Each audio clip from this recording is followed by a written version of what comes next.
எல்லாம் வல்ல எங்கள் ஏகம்பப் பெருமானுடைய திருவடிகளை நான் மனமொழிமைகளால் வணங்கிக் கொள்கின்றேன். வணக்கத்திற்கும் போற்றுதலுக்குரிய ஞானமையா அவர்களே, திருமந்திர வகுப்பிற்கு ஆர்வத்தோடும் ஆழத்தோடும் கற்க வந்திருக்கின்ற சிவனைய செல்வர்களே, தாய்மார்களே, உங்கள் அனைவருடைய மனங்கனிந்த வணக்கம்.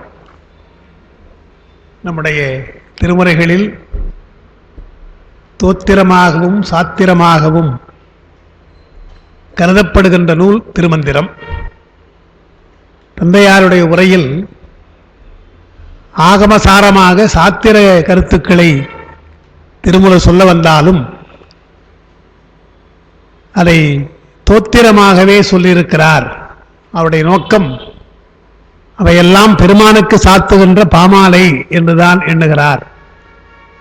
அதனால்தான் அதை தொடங்குகிற பொழுது போற்றி இசைத்து இன்னுயிர் மன்னும் புனிதனை என்று தொடங்குகிறார். போற்றி இசைத்து நான் பாடுகிறேன். எனவே போற்றி பாடுகின்ற நூலாகத்தான் இந்த நூலை பெருமானுடைய திருவடிக்கு அவர் சாத்தியிருக்கிறார். அவர்களெல்லாம் இதுபோல பின்னாலே திருமுறையாக தொகுத்து நம்முடைய நூலை சொல்லுவார்கள் என்ற எண்ணத்திலெல்லாம் அவர்கள் எழுதவில்லை. எந்த நோக்கமும் அவர்களுக்கு இல்லாமல் சைவ சமயத்திற்கு ஒரு தனியான காப்பிட வேண்டும், சாத்திர காப்பும் ஆகம காப்புமாக செய்து வைக்க வேண்டும், அதற்கு பெருமான் என்னை படைத்திருக்கிறான் என்று உணர்கிறார். அதனால்தான் என்னை நன்றாக இறைவன் படைத்தனன், தன்னை நன்றாக தமிழ் செய்யுமாறே என்று தன்னுடைய பிறப்பு நோக்கத்தை அவர் தெளிவாக தனக்குள்ளே உணர்ந்து சொல்லியிருக்கிறார். இப்போதெல்லாம் ஏன் பிறந்தேன் என்று சில பேர் கேட்டுக்கொண்டு வாழுகிறார்கள்.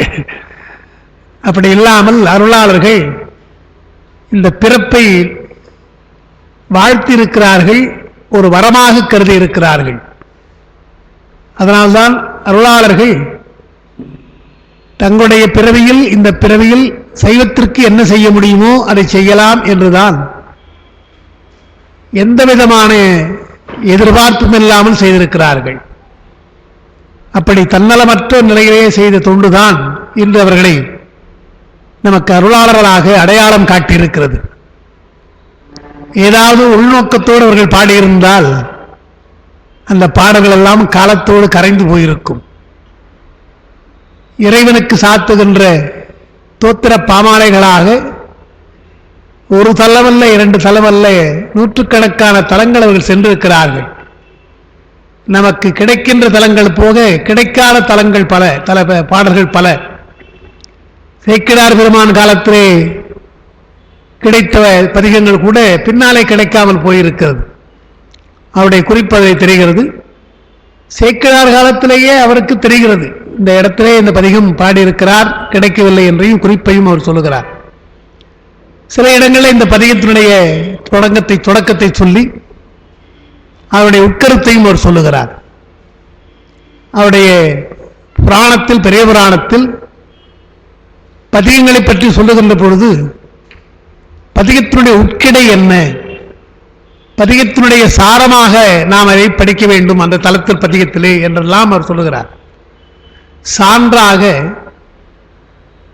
திருவெண்காட்டை பற்றி பாடுகின்ற பொழுது அங்கே வெண்காட்டு முக்குளரீர் முடுக வேண்டும் என்று ஞானசம்பந்தர் பாடுகிறார் என்பதை எடுத்து காட்டுகிறார். அதற்கு பின்னால் தான் நமக்கு வைகுண்டாருடைய அவதாரம், அதனால் அந்த பதிகம் நமக்கு நன்றாக தெரியும்.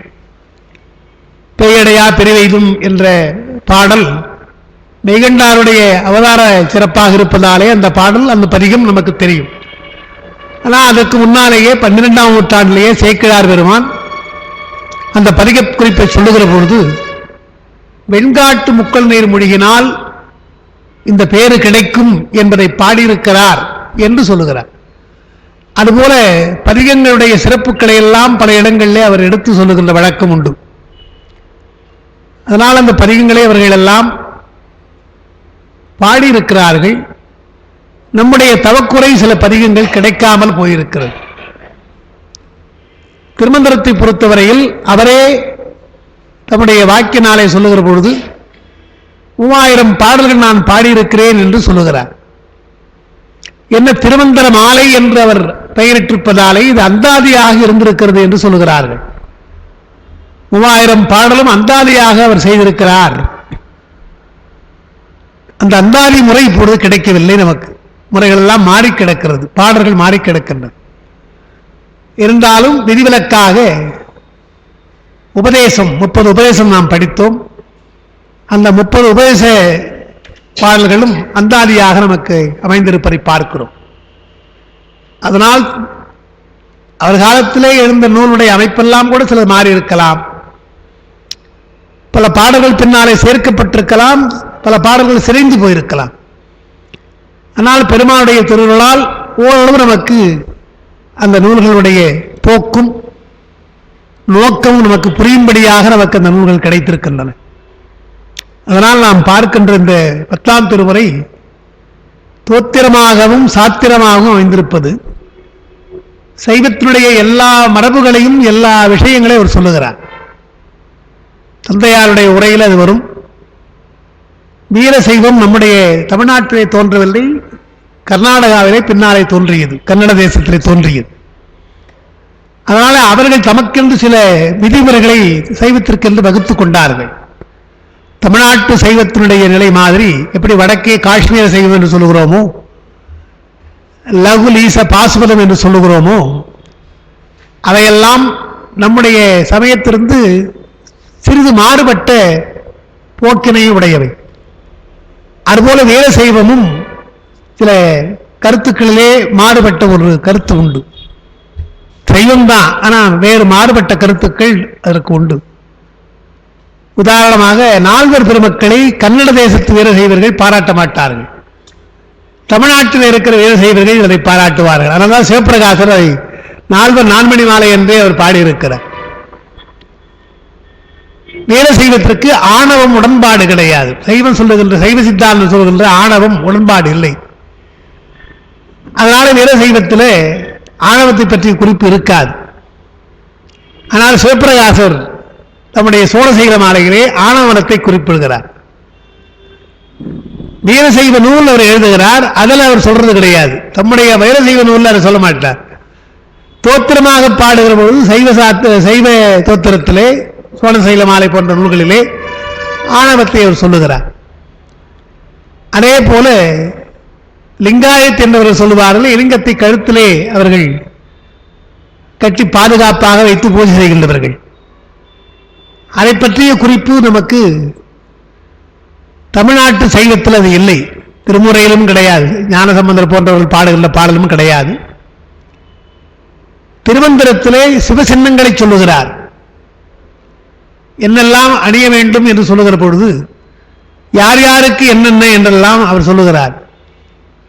அதை எங்கே ஒரு இடத்துல கூட லிங்கம் என்று லிங்க சாரணம் என்பதை பற்றி சொல்லவில்லை.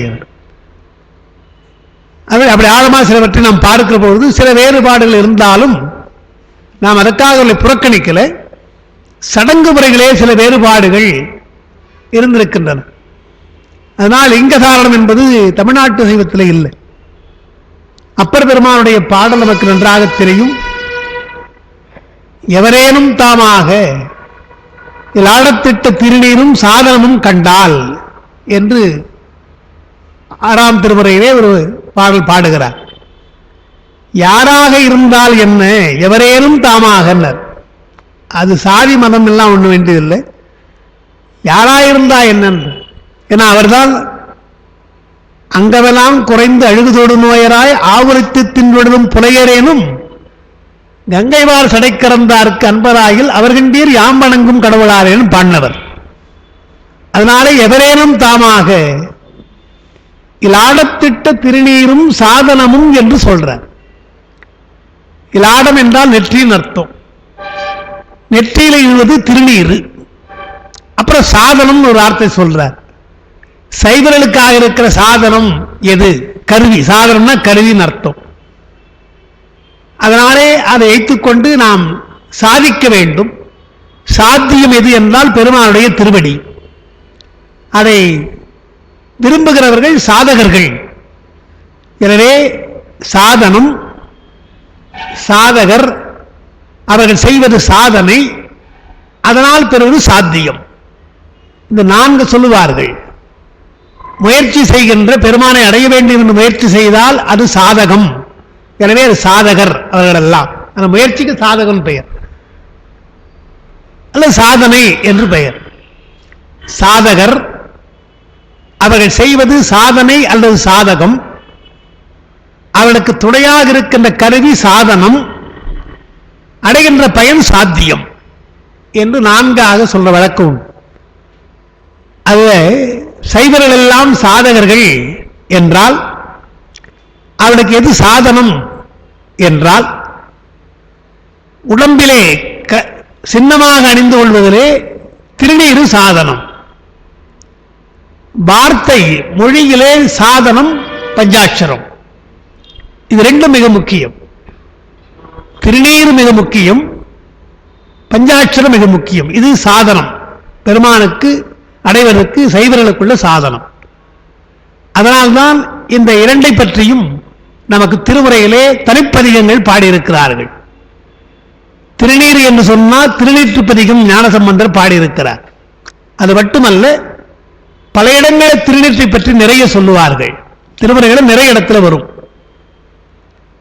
அதே போல பஞ்சாட்சரம் என்று சொன்னால் மூவர் பெருமக்களும் ஏன் 4 பேரும் சேர்ந்து நிறைய பாடியிருக்கிறார்கள். இதெல்லாம் சாதனம். உருத்ராட்சத்தை பற்றி நமக்கு ஆங்காங்கே இருக்குமே தவிர சிறப்பாக தனியாக எடுத்து சொல்வதாக இல்லை. அதனால் அங்கே அப்பர் பெருமான் என்ன சொல்றார், ஆடத்திட்ட திருநீரும் சாதனமும் கண்டால், அங்க சாதனம் என்பதை உருத்ராட்சம் என்று எழுதுகிறார்கள். ஏன்னா திருநீர் சொல்லிட்டார் இல்லையா, கருவியா இருக்கின்ற திருநீற்றை சொல்லிட்டார் சாதனம். திருநீற்றை சொல்லிட்டதுனால எஞ்சி இருப்பது ருத்ராட்சம் தான். எனவே சாதனம் என்றால் ருத்ராட்சம் என்று. பொதுவாக ருத்ராட்சத்திற்கே சாதனம் என்று பெயர் என்று சொல்வார்கள். திருநீற்றையும் சாதனம் என்று தனியா ஏன் சொல்லணும்? ஒரேடியாக திருநீர் சாதனமும் பாடியிருக்கலாம் அப்பர் பெருமான், இல்ல திருநீற்றும் ருத்ராட்சமும் பாடியிருக்கலாம். ஆனால் திருநீரும் சாதனம் என்று பாடுறார். அதுக்கு என்ன காரணம் என்றால், திருநீரு ருத்ராட்சம் 2ல எது சிறந்த சாதனம் என்றால் திருநீர் தான் சிறந்தது. அதுதான் அந்த குறிப்பா சொல்றாரு. தனியா சொன்னதுக்கு அதான் காரணம். எவரேனும் தாமாக லாடத்திட்ட திருநீர் பார்த்தால் போதும். ஏனாதிநாத நாயனார் அடிசூரனோடு போரிடுகிற பொழுது அவன் கவசம் அணிந்து கொண்டுதான் போரிடுறான். ஆனால் நெற்றி நிறைய திருநீர் பூசி இருக்கிறான். அதை மறைத்துக் கொண்டுதான் போரிடுறான். அருகே வந்து அவர் ஏறக்குறைய அவரை வெல்லுகின்ற நேரத்தில் அந்த கேடயத்தை எடுக்கிற பொழுது நெற்றியிலே திருநீர் தெரிகிறது. நெற்றியிலே திருநீர் தெரியுது, மற்றபடி ருத்ராட்சம்லாம் தெரியல. அதை பார்த்த உடனே கண்ட பொழுதே கெட்டேன் இல்லையா, அடியாரை கொள்வதற்கு முயற்சி செய்தனே என்று. திருநீர் சிறந்த சாதனம். அதுக்காக ருத்ராட்சம் அணியக்கூடாதுன்னு கிடையாது, அது இல்லை. திருநீர் எப்பொழுதும் நீங்காம நெற்றியிலே இருக்க வேண்டும், அதுதான் அவங்க சொல்றது. ஏனென்றால் ருத்ராட்சத்திற்கு சில விதிமுறைகள் உண்டு. படுக்கும் பொழுது நாம் கழுத்திலே அணியக்கூடாது, குளிக்கின்ற பொழுதெல்லாம் நாம் அதை அணியக்கூடாது என்றெல்லாம் நமக்கு சில விதிமுறைகள் உண்டு. தீர்த்தம் ஆடுகிற பொழுது தவறில்லை. கோயிலில் போய் தீர்த்தம் ஆடுகிற பொழுது கழுத்தில் போட்டு தப்பு கிடையாது. நம்முடைய அறையிலே வீட்டில் குளிக்கிற பொழுது தடுக்கிற பொழுதெல்லாம் கூடாது என்று சில விதிகள் சொல்றாங்க. திருநீருக்கு எந்த விதியும் கிடையாது, அதையும் பார்க்கணும். எந்த நேரத்தில் இருக்கலாம்ன்றது நம்முடைய விதி. இப்பெல்லாம் நீங்க பார்க்கலாம், சில பேர் செய்யறாங்க, அதை நான் பார்த்திருக்கிறேன். முன்பெல்லாம் யாராவது இறந்து போய் சுடலைக்கு போய் திரும்பி வந்தோம்னு சொன்னா அங்கேயே நீராடுகிற இடம் இருக்கும். அங்கேயே நீராடி விட்டு திருநீர் அணிந்து கொண்டு வந்துடுவாங்க. வந்து வீட்டில் காலம் மட்டும் கழிட்டு வந்துடுவாங்க. இப்ப அங்க தண்ணீர் எங்கேயுமே இருக்கிறது இல்லை, என்ன செய்யறது? அதனால வீட்டில் வந்து உள்ள குளிக்கணும். நம்ம வீடெல்லாம் இந்த மாதிரி இப்படி சுத்தி வர மாதிரிலாம் இருக்காது, வீடுலாம் போக வேண்டியதா இருக்கும். அப்படி ஆகிப்போச்சு வீடெல்லாம். அதனால என்ன செய்வாங்க, வெளியில அந்த தண்ணீரை வைத்திருப்பாங்க, விபூதி வச்சிருப்பாங்க. காலை கழுவிக்கொண்டு அந்த தண்ணீரை தலைவை தெளித்துக் கொண்டு விபூதி எடுத்துக்கிட்டோம்னா தீட்டு போய்விட்டது. சைவ மரபிலே சைவத்தில் இருக்கின்றவர்களுக்கெல்லாம் சுடலை போனால் தீட்டு இல்லை, அதையும் தெரிஞ்சுக்கணும். நமக்கெல்லாம் தீட்டு கிடையாது. நம்முடைய பெருமானே சுடலை ஆடுறோம்னா அப்புறம் என்ன தீட்டு நமக்கு இருக்கு? அச்சத்தின் காரணமாக நாம் அது செய்கிறோம். ஏன்னா என்னுடைய தாயார் இறந்த பொழுது 1990 அவர்கள் காலமான பொழுது காஞ்சிபுரத்தில் தான் அவர்களை எல்லாம் எரியூட்டி விட்டு அப்பா சிவபூஜை பண்ணாங்க மாலையில். எனக்கு அது ஆச்சரியமா இருந்தது. என்னப்பா இன்னைக்கு செய்யணுமான்னு கேட்டேன். நமக்கெல்லாம் தீட்டு இல்லப்பா, தீட்சை பெற்றவர்களுக்கு தீட்டு கிடையாது என்று சொன்னார். அதனால இதெல்லாம் நான் சில மரபுகள். அதனால திருநீர் மிக முக்கியமான ஒன்று என்பதனால்தான் கங்காளன் பூசும் கவச திருநீர் அதை மங்காமல் பூச வேண்டும் என்றால் கொஞ்சம் கலையிற போதே எடுத்து பூசிக்கணும் என்று சொல்ற ஔவையார் நீரிலா நெற்றி பாழார். பாழ் என்று சொன்னால் வெளியின் அர்த்தம், சூன்யம் அர்த்தம், ஒண்ணும் இல்லைன்னு. பாழா போன நிலம் சொல்றோம் இல்லையா, அந்த மாதிரி நெற்றின்ற நீரில்லா நெற்றி பாழ் என்று அதை சொல்லாதல்ல. அதனால்தான் இலாடத்திட்ட திருநீர் நெற்றியிலே இட வேண்டும் அல்லவா என்று. திரள் தோல்மேல் நீரு கண்டரை நீர் நின்றது கண்டரை ஆயினும் என்று மணிவாசகர் பாடுறார் என்று பார்க்கும். அதனால் இந்த மரபுகள் எல்லாம் நமக்கு சொல்வதற்கு திருமுறை நமக்கு துணையாக இருக்கிறது என்பதைத்தான் நாம் பார்த்து வருகிறோம். அதனால் திருமுறைகளை நாம் நுணுக்கமாக நாம் பார்த்தோம்னா அந்த சைவ மரபு நமக்கு நன்றாக பிடிபடும். நமக்கு திருமந்திரத்தில் 2ஆம் தந்திரத்துக்கு போவதற்கு முன்னால் இந்த அறங்களை எல்லாம் அவர் சொல்வதற்கு காரணம் என்ன என்றால், இந்த அறங்களை பின்பற்றினால்தான் பின்னாலே இந்த திருமந்திர நூலை படிக்க அவருக்கு தகுதி உண்டு. அதெல்லாம் எல்லாம் என்றார்.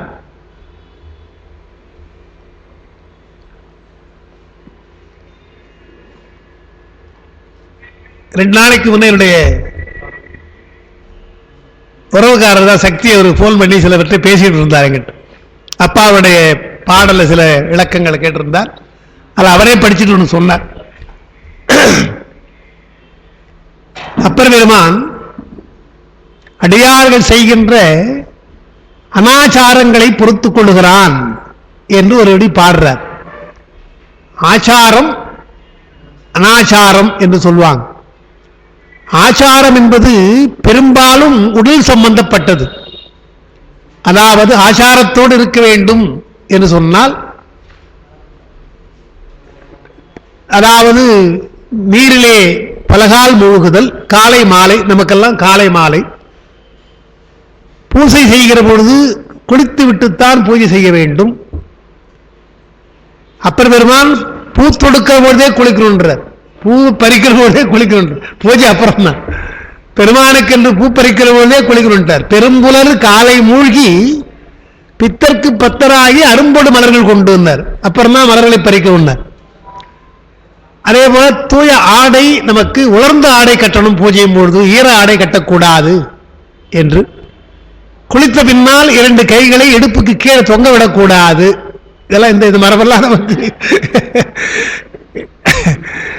தேவையானதான். பூஜைக்கு உட்கார்ந்தால் தேவையானது பூஜைக்குரியதான் பேசணுமே தவிர தேவையில்லாத பேசக்கூடாது. இது போல சில மரபுகள்லாம் எல்லாவற்றையும் நம்முடைய பெரியவர்கள் திருமுறைகளை அங்கங்கே சொல்லியிருக்கிறார். அவர்கள் சொல்ல மறந்ததையோ சொல்ல விட்டு போனதையோ சேக்கிழார் பல இடங்களில் சொல்றார்.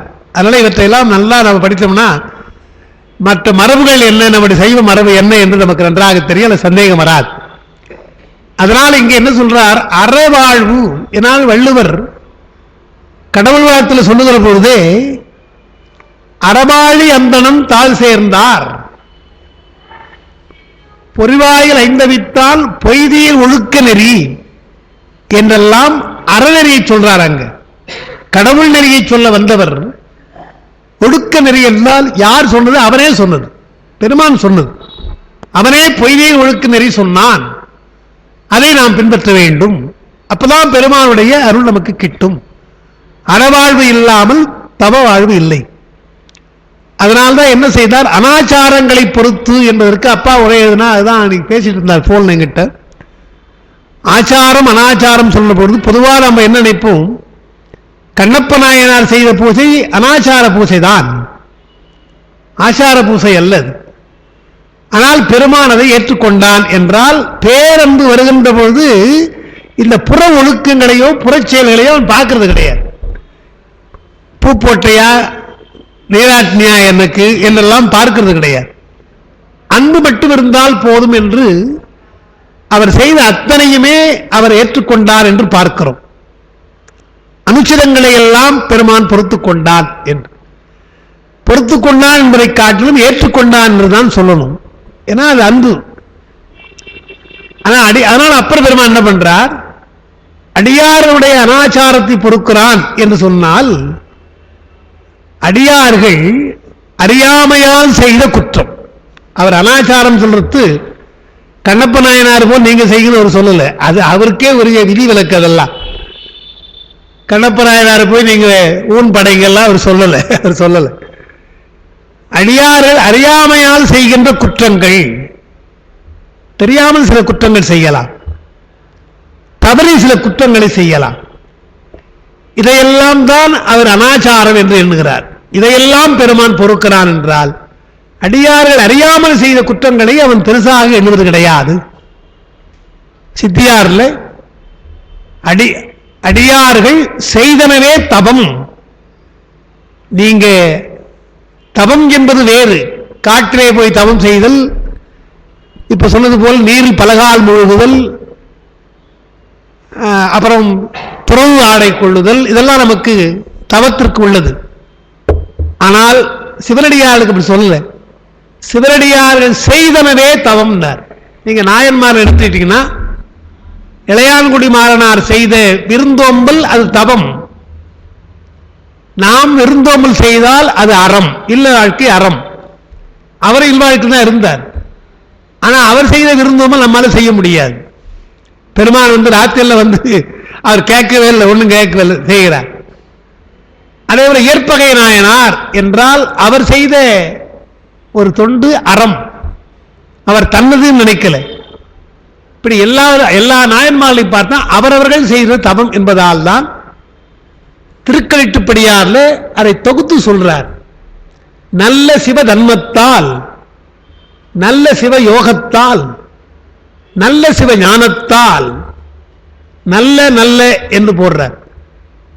சிவதர்மம் என்றால், சிவதர்மம் என்றால் சரியை கிரியை, அதான் சிவதர்மம். மற்றதெல்லாம் நமக்கு பவதர்மம், உலகத்திற்காக செய்கின்ற தர்மம் அதெல்லாம் பவதர்மம். பெருமானுக்கு செய்வது சிவதர்மம் அப்படின்றான். அதைத்தான் நல்ல அடிமை கொடுத்தார். நல்ல சிவதர்மத்தால் அது சரியை கிரியை, நல்ல சிவ யோகத்தால், மூணாவது யோகம். இது மூன்றும் கடந்தால் நல்ல சிவ ஞானத்தால், நான் அழிய வல்லதனால். நான் என்பது அழிவதற்கு இவையெல்லாம் துணை. பெருமானை எண்ணி செய்கின்ற சரியை கிரிய யோகங்கள் எல்லாம் நான் என்பது அழிந்து ஞானம் பெறுவதற்காக. நான் அழிய வல்லதனால் யாரானும் அன்பு செய்தால், யாரா இருந்தால் ஆரேனும் அன்பு செய்யும் அங்கே தலைப்படுங்கான் ஆரேனும் காணா அரண். யாராலும் பார்க்க முடியாத பெருமானை இதுபோல் யாராவது அந்த தவம் செய்தால், இந்த தவம் செய்தால் அவனுக்கு முன்னாலே தோன்றுவான் என்று எப்படி பெருமானை வழிபட வேண்டும் என்பதற்கு நாம் செய்கின்ற குற்றங்களை எல்லாம் பொறுத்துக் கொள்கிறான் என்பதால் தான் சுந்தர பெருமான் அவருடைய பாட்டு தனியா பாடினார். நற்றமிழ் வல்ல ஞான சம்பந்தனும் நாவற்கரையனும் திரு நாளை போவான், கற்ற சூதன் சாக்கியன் கணம்புல்லன் கண்ணப்பன் என்று இவர்கள் குற்றம் செய்யணும். இதெல்லாம் குற்றம் செய்தாலும் கூட குணம் என கொள்கின்ற கொள்கை கண்டு குறைகடல் அடைந்தேன் என்று அவர் பாடுறார். இவ்வளவு பேர் ஒரு பட்டியல் போடுறார். இவங்கெல்லாம் குற்றம் செய்தார்கள் போடுறாரு. அவங்களாம் என்ன குற்றம் செய்தார்? எல்லாம் சிவனடியாளாக இருந்து சிவனுக்கு தொண்டு செய்தார். உலகியல் பார்வைகளே அது குற்றமாகப்படலாம். ஆனால் பெருமானுடைய பார்வைகளே அவையெல்லாம் குணமாகப்படவேதான் பெருமான் ஏற்றுக்கொண்டான். கற்ற சூதன் என்றால் அவர் சூதாடினார். சூதாடி அது நாம் சூதாட தெரியா, நாம சூதாடுறது. திருவள்ளுவர் சூது வேண்டாம்னே சொல்றாரு, ஒரு அதிகாரமே எழுதுறான்னு பார்க்கணும். ஆனா அவர் செய்கிற சூது ஏன் என்று சொன்னால் அது பெருமானுக்கு தொண்டு செய்வதற்காக, பணிக்காக என்று. அதுபோல குற்றம் செய்தாலும் பெருமானுக்கு செய்வதெல்லாம் தவம். அடியார் செய்தனவே தவம். தவம் செய்யல அவங்க செய்தது தவம் என்றாயிற்று. ஆனால் நாயன்மார்கள் தனியாக சிறப்பாக நமக்கு சொல்லப்படுகிறார்கள், பாராட்டப்படுகிறார்கள். அதிலே நம்முடைய திருவந்தரத்தில் இது போன்ற நெறியை நாம் செல்ல வேண்டும் என்றுதான் அறவ நெறியை முதல்ல சொல்லுகிறார், அறவாழ்வை சொல்லுகிறார். அதில் நிலையாமை நான் முதல் தொடக்கமும் சொன்னேன். மதங்களுக்குள்ளே, சமயத்திலே, தத்துவங்களுக்குள்ளே வேறுபாடு இருக்கலாம். ஆனால் எல்லா மதங்களும் நிலையாமை என்பதை ஏற்றுக்கொள்கின்றன. நிலையாமை என்பது இளமை, யாக்கை, செல்வம் இவை நிலையாது என்று மத வேறுபாடு இல்லாமல் எல்லா மதங்களும் ஏற்றுக்கொள்கின்றன. அதில் நாம் பார்த்தது செல்வ நிலையாமை, யாக்கை நிலையாமை இரண்டும் பார்த்திருக்கிறோம். இன்றைக்கு இளமை நிலையாமை என்று இருக்கு. இப்போ திருவள்ளுவர் அன்னைக்கு சொன்ன இளமை நிலையாமை பாடவில்லை. அவர் சொல்லலை, அந்த குரல் அவர் சொல்லலை என்றால் நமக்கே தெரியும் அல்லவா என்று அவர் சொல்லலை. ஆனால் நம்முடைய திருமந்திரத்தில் இளமை நிலையாவை என்று தனியாக எடுத்து பாடுறார். அதையும் சொல்ல வேண்டும் என்று தான் அவர் பாடுறார். இன்னைக்கு அதான் உங்களுக்கு நோட்ஸ் வரல நினைக்கிறேன், உங்களுக்கு நோட்ஸ் கொடுத்துருக்குறேன். அது இப்போ தான் ஜெராக்ஸ் போயிட்டு நினைக்கிறேன். அதாவது செல்வ நிலையாமை என்றதுல செல்வ செருக்கு வந்தால் நமக்கு பெருமானை மறந்துவிடும், முதல் விஷயம் அது. அதே போல நல்குறவு வறுமை வந்தால் பெருமானை இகழ்வோம், மறக்க மாட்டோம், இழந்துரும் இல்லையா? செல்வ செருக்கில நாம் மறந்துவிடும். வறுமை வந்தால் பெருமானை இகழ்வோம். இது எல்லாருக்கும் உள்ளது, பார்க்கலாம். அதனால என்ன சொல்றார், எங்கே சிவனை மறப்போமோ அங்க சொல்றார், செல்வச் செருக்கினாலே நீங்கள் மறந்து விடுவீர்கள். எனவே உங்களை பெருமானை மறக்கச் செய்கின்ற செல்வம் நிலைக்காது, அது தெரிஞ்சுக்கின்ற. நிலையான பெருமானை நீங்கள் நினைக்காமல் போனால் நிலையில்லாத செல்வம் உங்களுக்கு நிலைக்காது என்று அதை முதல்ல எச்சரிக்கையா சொன்னார். யாக்கு நிலையாமை சொன்னதுக்கு என்ன காரணம் என்றால், அந்த செல்வத்தை வைத்துக் கொண்டு உடம்பை வளர்க்காதீங்கன்னார். உடம்பை வளர்த்துக் கொண்டிருக்கலாம், உடம்புக்கு வசதிகள் தேடலாம். ஆனால் அந்த செல்வத்தினாலே பேணப்படுகின்ற, பாதுகாக்கப்படுகின்ற உடம்பு நிலைக்காது, ரெண்டு நிலைக்காது. அதை முதல்ல எச்சரிக்கையா சொன்னார். எதன் மேலே இயல்பாக பற்றிருக்குமோ அதையெல்லாம் நீக்கிட்டு மூன்றாவதாக இளமை நிலையாமை என்று அவர் சொல்லுகின்றார். யாக்கையும் செல்வமும் இளமை காலத்திலே நமக்கு நன்றாக உதவும் இல்லையா? பார்க்கிறோம் இல்லையா? உடம்பு 60 வயதுல உதவாது நமக்கு, 20 வயதுல என்ன வேண்டுமானாலும் செய்யலாம். கண்ணதாசபடி பாடினார் சொல்லுவாங்க, வேடிக்கையாருடைய பேராசி சொல்லுவார், நினைத்ததை முடிப்பவன் நான் நான் நான் பாடினார், அவர் தான் பாடினார். அதுக்கப்புறம் சோதனை மேல் சோதனை போதுமடா சாமி அவர் தான் பாடினார், ரெண்டும் பாடினார் வேடிக்கை சொல்லுவார். அந்த இளமை காலத்தில் நினைத்ததை முடிப்பவன் நான் நான் பாடுவாங்க. யாரோ ஒரு சினிமா பாடு, யாரோ வாரியா இருக்கலாம், திரைப்பாட்டு. சோதனை மேல் சோதனைன்னா வயசாகி போய் பாடுறது பாட்டு பார்க்கறோம் இல்லையா நம்ம. எனவே இளமை இருக்கிற பொழுது நமக்கு துணிவு இருக்கும், உடம்புல தெம்பு இருக்கும். அதனால் பெருமாளை நாம மறக்கிறதுக்கு வாய்ப்பு உண்டு. இன்னும் செல்வம் சேர்ந்தால் இன்னும் சொல்ல வேண்டிய அவசியமே கிடையாது. இளமையில வறுமை இருந்தா கூட கொஞ்சம் பரவாயில்ல, பெருமானை எண்ணலாம். செல்வமும் சேர்ந்தால் அவனை மறப்பதற்கு வாய்ப்புகள் பல உண்டு. அதுதான் நாம் பாராட்ட வேண்டிய ஒரு விஷயம். நம்முடைய தமிழ்நாட்டு மன்னர்கள், முக்கியமாக சோழர்கள், பாண்டியன் எடுத்துக்கலாம், சேரன் சொல்லலாம், எவ்வளவு அரச போகத்து தான் இருந்தாங்க. அவங்கெல்லாம் நல்ல ஆற்றல் மிக்கவர்கள், நாடுகளை எல்லாம் வென்றவர்கள். அது சோழர்களை காலத்து பார்த்தீங்கன்னா மும்முடி சோழனாக இருந்திருக்கிறாங்க. சேரனும் கிடையாது, பாண்டியனும் கிடையாது. அப்போ அவங்க மட்டும்தான் தமிழ்நாட்டில். அது இல்லாமல் எல்லா நாடுகளும் வடக்கு போயிருக்கிறாங்க பார்க்கிறோம்.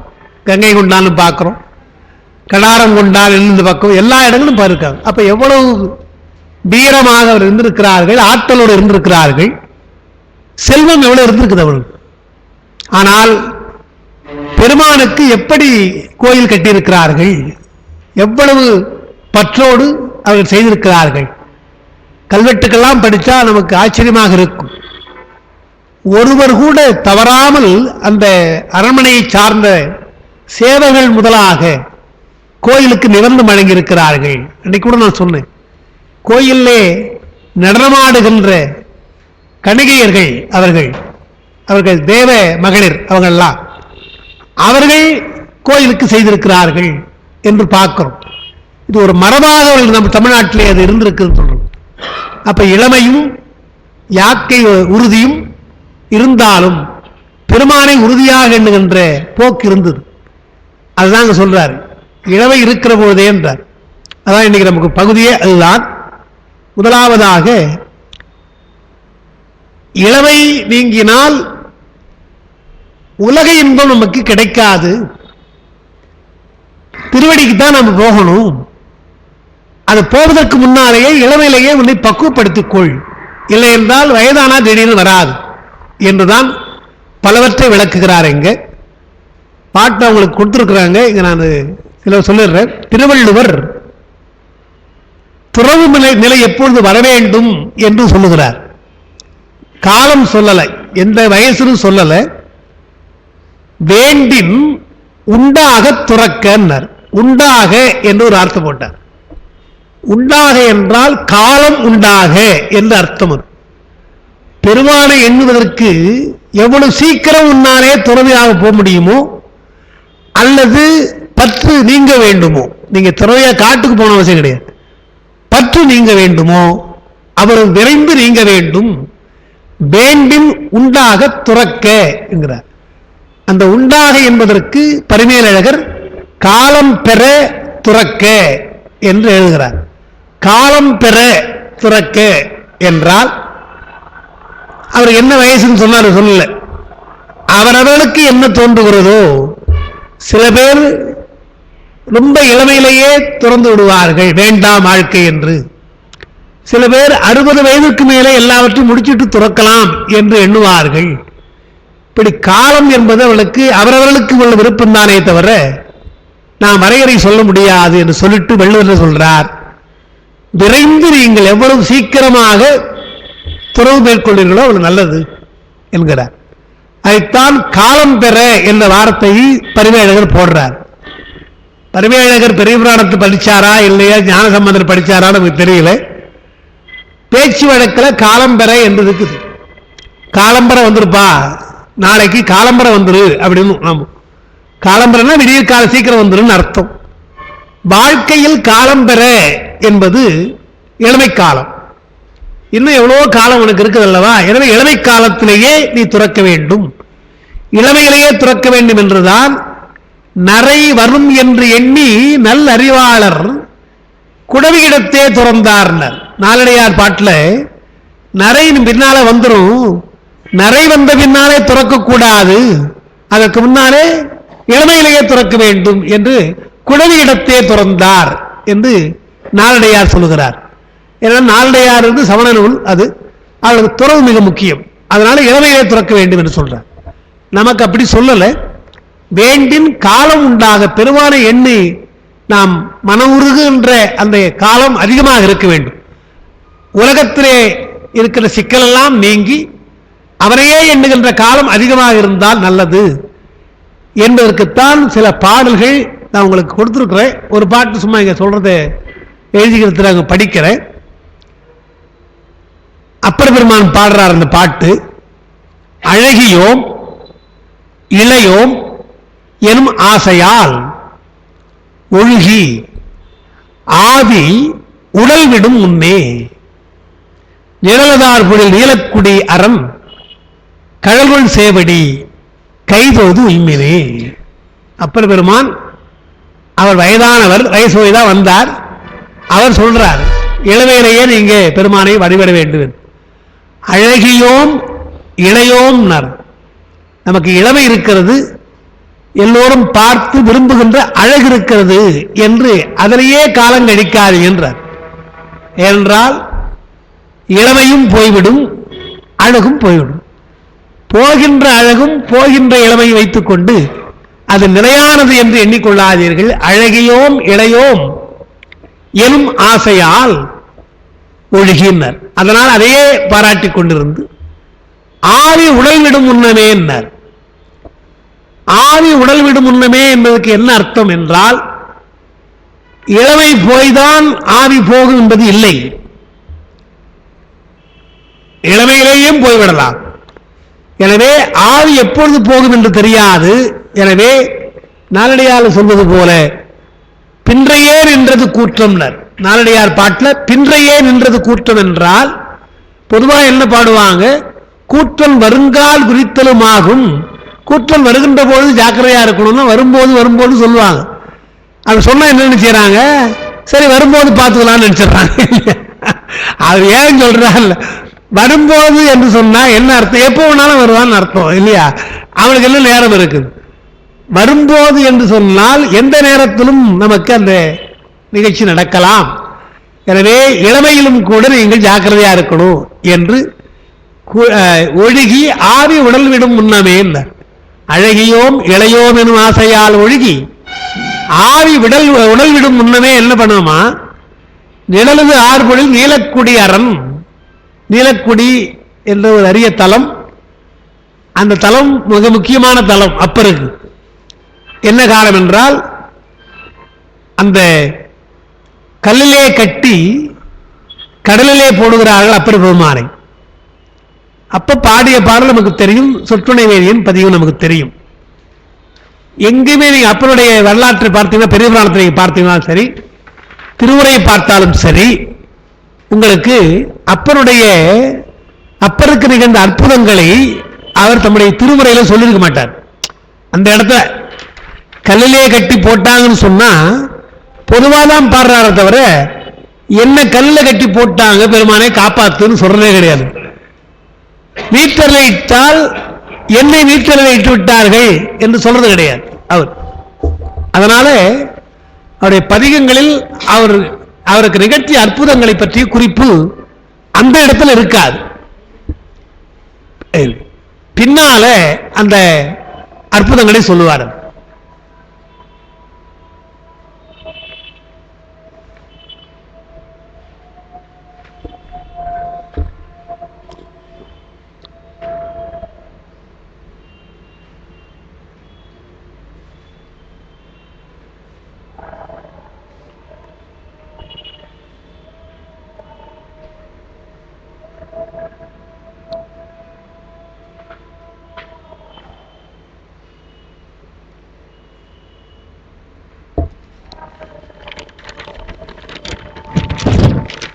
அப்படி தம்முடைய அற்புதங்களை சொல்லுகின்ற இடம்தான் நீலக்குடி என்ற தலம். கல்லினோடு இணைப்பூட்டி அமன்கையர் ஒல்லை நீர்புக நூக்க என் வாக்கினால் நெல்லு நீள்வயல் நீலக்குடி அரந்தன் நல்ல நாமம் நவித்து உய்ந்தேன். எவ்வளவு கிளீனா ஒரு ஸ்டேட்மெண்ட் கொடுக்கிறார். அவருடைய வாக்குல அப்படியே பாடுறார். கல்லினோடு இணைப்பூட்டி என்றார். எந்த சந்தேகம் இல்லை. கல்லினோடு இணைப்பூட்டி அமன்கையர் சமணர்கள் ஒல்லை நீர் புக நூக்க, கடலிலே நீர் ஒல்லை நீர் புக கடல் நீரிலே தள்ளினார்கள். நூக்க என் வாக்கினால், என்னுடைய வாக்கினாலே நான் என்ன பண்ண, நெல்லு நீழ்வயல் நீலக்குடி அரந்தன் நல்ல நாமம் நவிற்றினேன். நீலக்குடி அரனுடைய பெயரை நாமத்தை நான் பாடினேன். அவர் கல்ல கட்டி போட்டு திருப்பாதிரி புலியூர், இங்கதான் கடலூர் தான், அங்க பாடல. நீலக்குடியில போய் பதிகம் பாடுற போது ஒரு ஞாபகம் வருது, பெருமான் எப்படி இல்லாத அவன் ஆட்கொண்டான் என்று அந்த நினைவை அப்படியே அங்க பாடுறார் என்று பார்க்க. அதான் அதுல ஒரு பாட்டு, இந்த பாட்டு ஆவி உடல் விடும் முன்னமே நிழலது ஆழ்பொழில் நீலக்குடி அரண் கடல்கொள் சேவடி கைதொழுது எண்ணினே என்று. உங்களுக்கு அந்த முதல் பக்கத்தில் கொடுத்துருப்பேன், நோட்ஸ்ல பார்க்கலாம். 5ஆம் திருமுறை இன்னொரு பாட்டு அவர் பாடின பாட்டு தான், அதையும் சொல்றார்.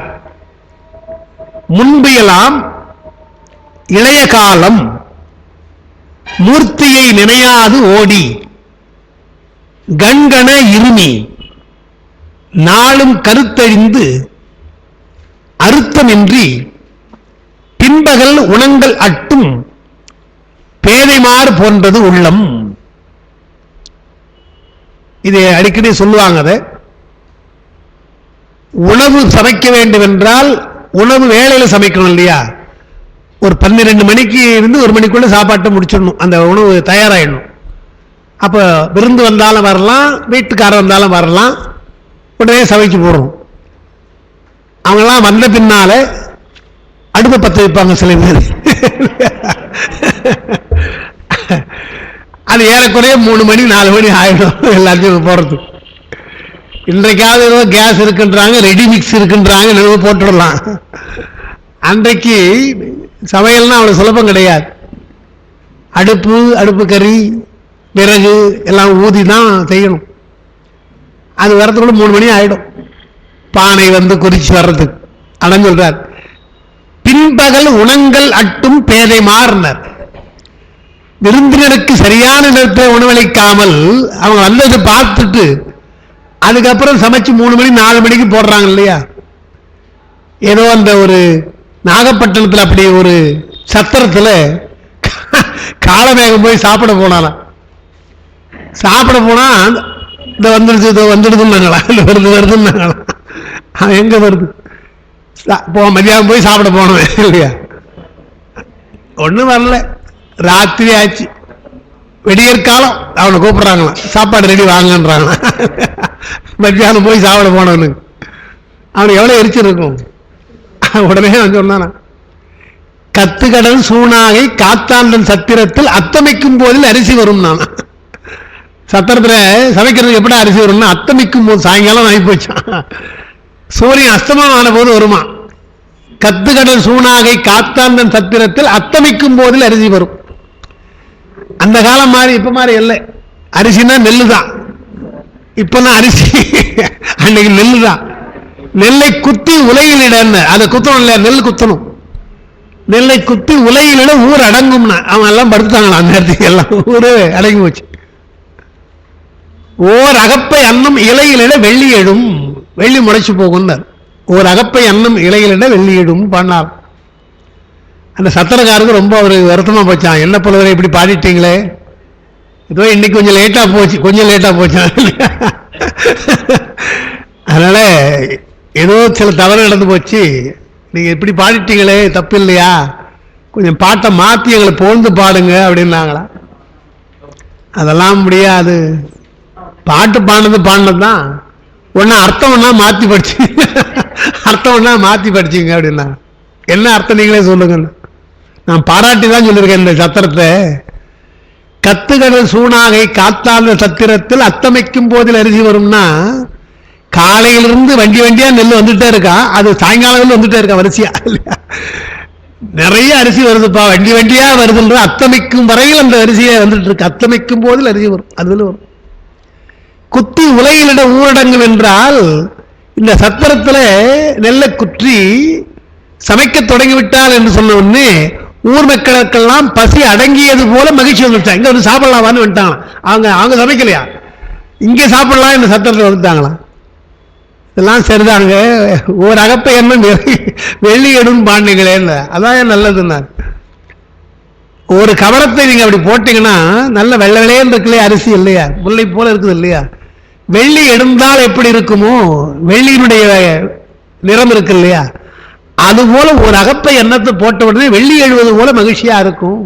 நிறம் அப்படி நல்ல சத்திரத்தில் போற சாப்பாடு சாதாரண சாப்பாடு அல்ல, நல்ல வெள்ளை சாப்பாடு அது என்று சொன்னார்னு சொல்றது அடிப்படையா. சிலேடையா வரதால ஒரே பாட்டு தான் இந்த சிலேடையா அர்த்தம் சொல்லுகிறது. ஒரு பாட்டு சிலேடையா பொருளா சொன்னார் என்று சொல்லுவாங்க.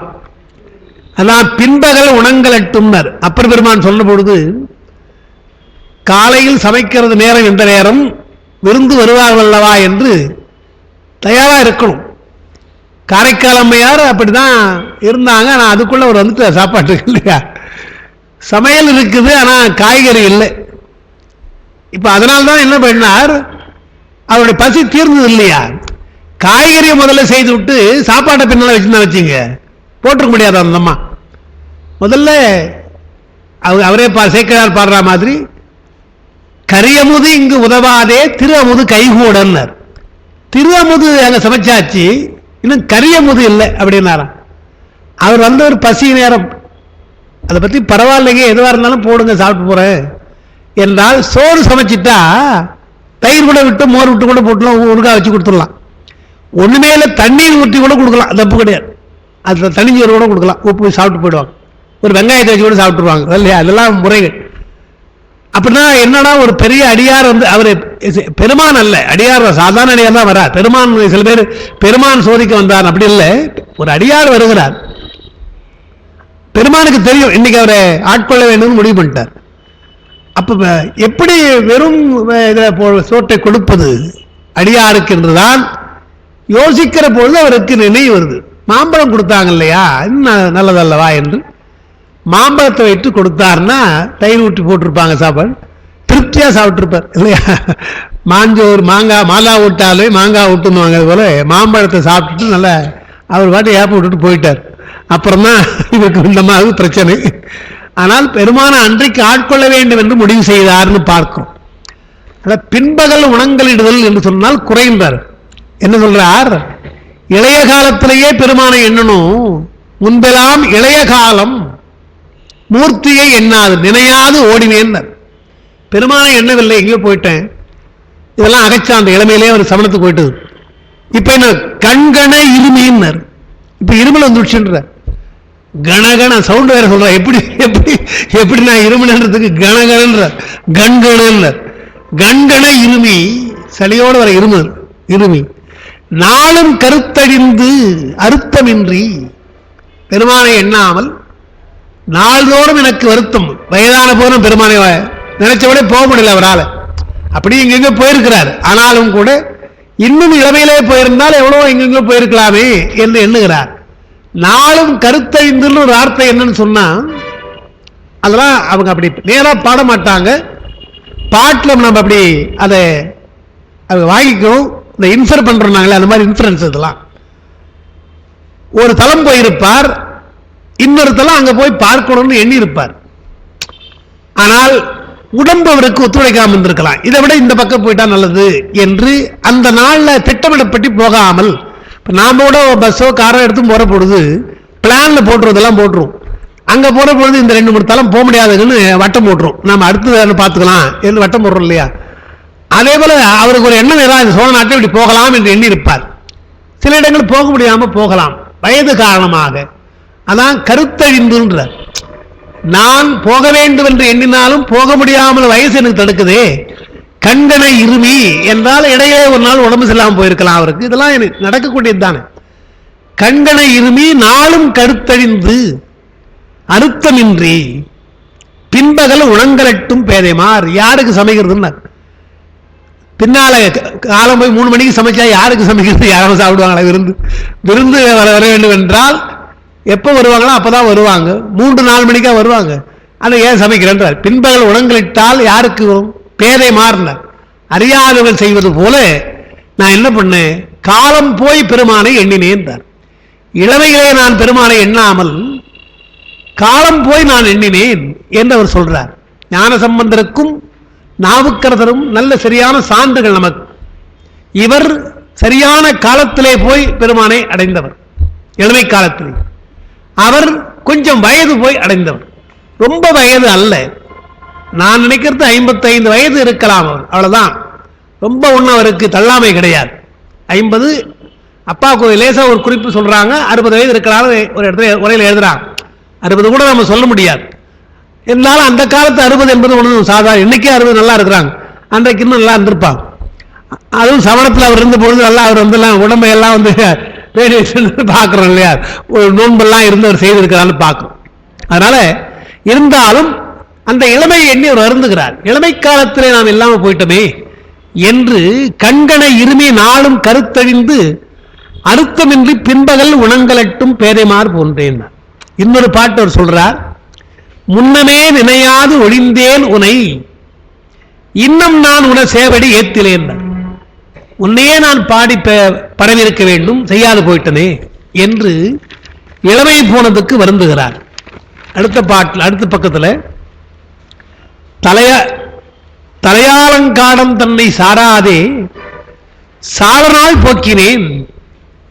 தலையாலங்காட்டு பெருமானை நான் சாராமல் சால நாள் போக்கினேன், நிறைய நாட்களை நான் போக்கிவிட்டேன். புள்ளிருக்கு வேலூரானை போற்றாதே ஆற்ற நாள், ஆற்ற நாள் ரொம்ப நாள் ஆற்ற நாள் போக்கினேன். இதெல்லாம் அவருடைய தேவாரத்தில் இளமை காலத்திலே பெருமானை அடைய முடியாத வருத்தத்தை சொல்றது.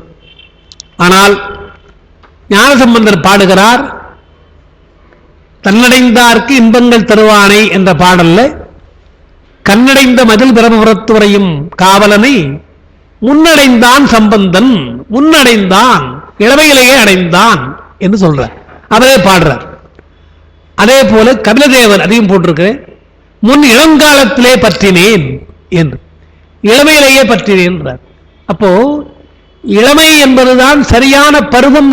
ஏன்னா பின்னால சொல்ல போறார், அதெல்லாம் எந்த வயசுன்னு சொல்ல போறார். திருமந்திரத்தில் பின்னால வரும் 16 வயதுல யோகத்தை ஆரம்பிக்கணும்ன்றார். 16க்கு முன்ன வேண்டியதில்லை, 16 வயதுல யோகத்தை ஆரம்பிக்கணும்ன்றார். 30 வயது ஆன உடனே பற்று நீங்க வேண்டும்ன்றார். இதெல்லாம் பிராக்டிகல் கிடையாது. ஆனால் அவர் சொல்றார் 30 சொல்ல போறார். அதெல்லாம் எப்படின்னு சொல்ல போறார். இந்த இளமில்லை அதுதான் அதை எடுக்கிறார். இளமில்லையாம் பொதுவாக இளமில்லையாம் தெரியும், அது என்னென்ன எந்த இடத்துல செய்யணும்ன்றத சொல்ல போறார். சரி, அந்த நிறை வரும் என்று எண்ணி நல்லறிவாளர் குழைவிடத்தை திறந்தா இப்ப சொன்னேன். நாளடியார் அப்படி ஒரு பாட்டு. இதெல்லாம் இளவை பற்றி நிறைய பாடல்கள் திருமுறையிலும் இருக்கிறது, அறநூல்களும் சொல்லுகின்றன என்று பார்க்கிறோம். அதனால இதை சொல்றார். முதல் பாட்டு இப்ப நம்ம பார்க்கிறோம். கிழக்கு எழுந்து ஓடிய ஞாயிறு மேற்கே விடக்கண்டும் தேரார் விழியலாம் ஆந்தர், குழக்கன்று மூத்து எருதாய் சில நாள் விளக்கண்டும் தேரார் வியன் உலகோரே. நாம் பார்க்கின்ற விலங்குகள் அதற்கெல்லாம் அவ்வளவு வயது கிடையாது, ஆயுள் கிடையாது. இப்ப நாய் என்று சொன்னால் அதிகமா 12 வயசுன்றாங்க, அதிகமா போனா 12 தான். அது அதிகமா. கொசுவுக்கு 3 நாள் தானா, அதுக்குள்ள அது பண்ற அஷ்டகாசம் அதிகமா இல்லையா?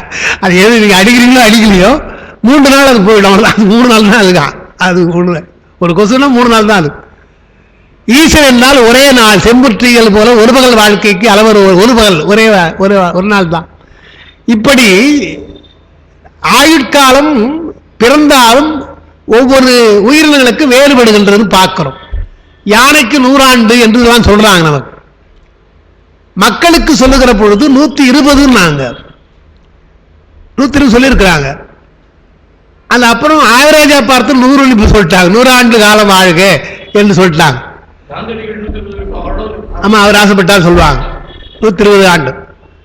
மக்கள் 100 ஆண்டு வாழ்க்கை என்று நம்முடைய மரபடிகள் எழுதியிருக்கிறார். வாழ முடியும் என்று சாதாரண இந்த காலத்தோட 100 ஆண்டு வாழலான்றார். இப்ப வாழ்கிற இருக்கிறாங்க பார்க்கிறோம்.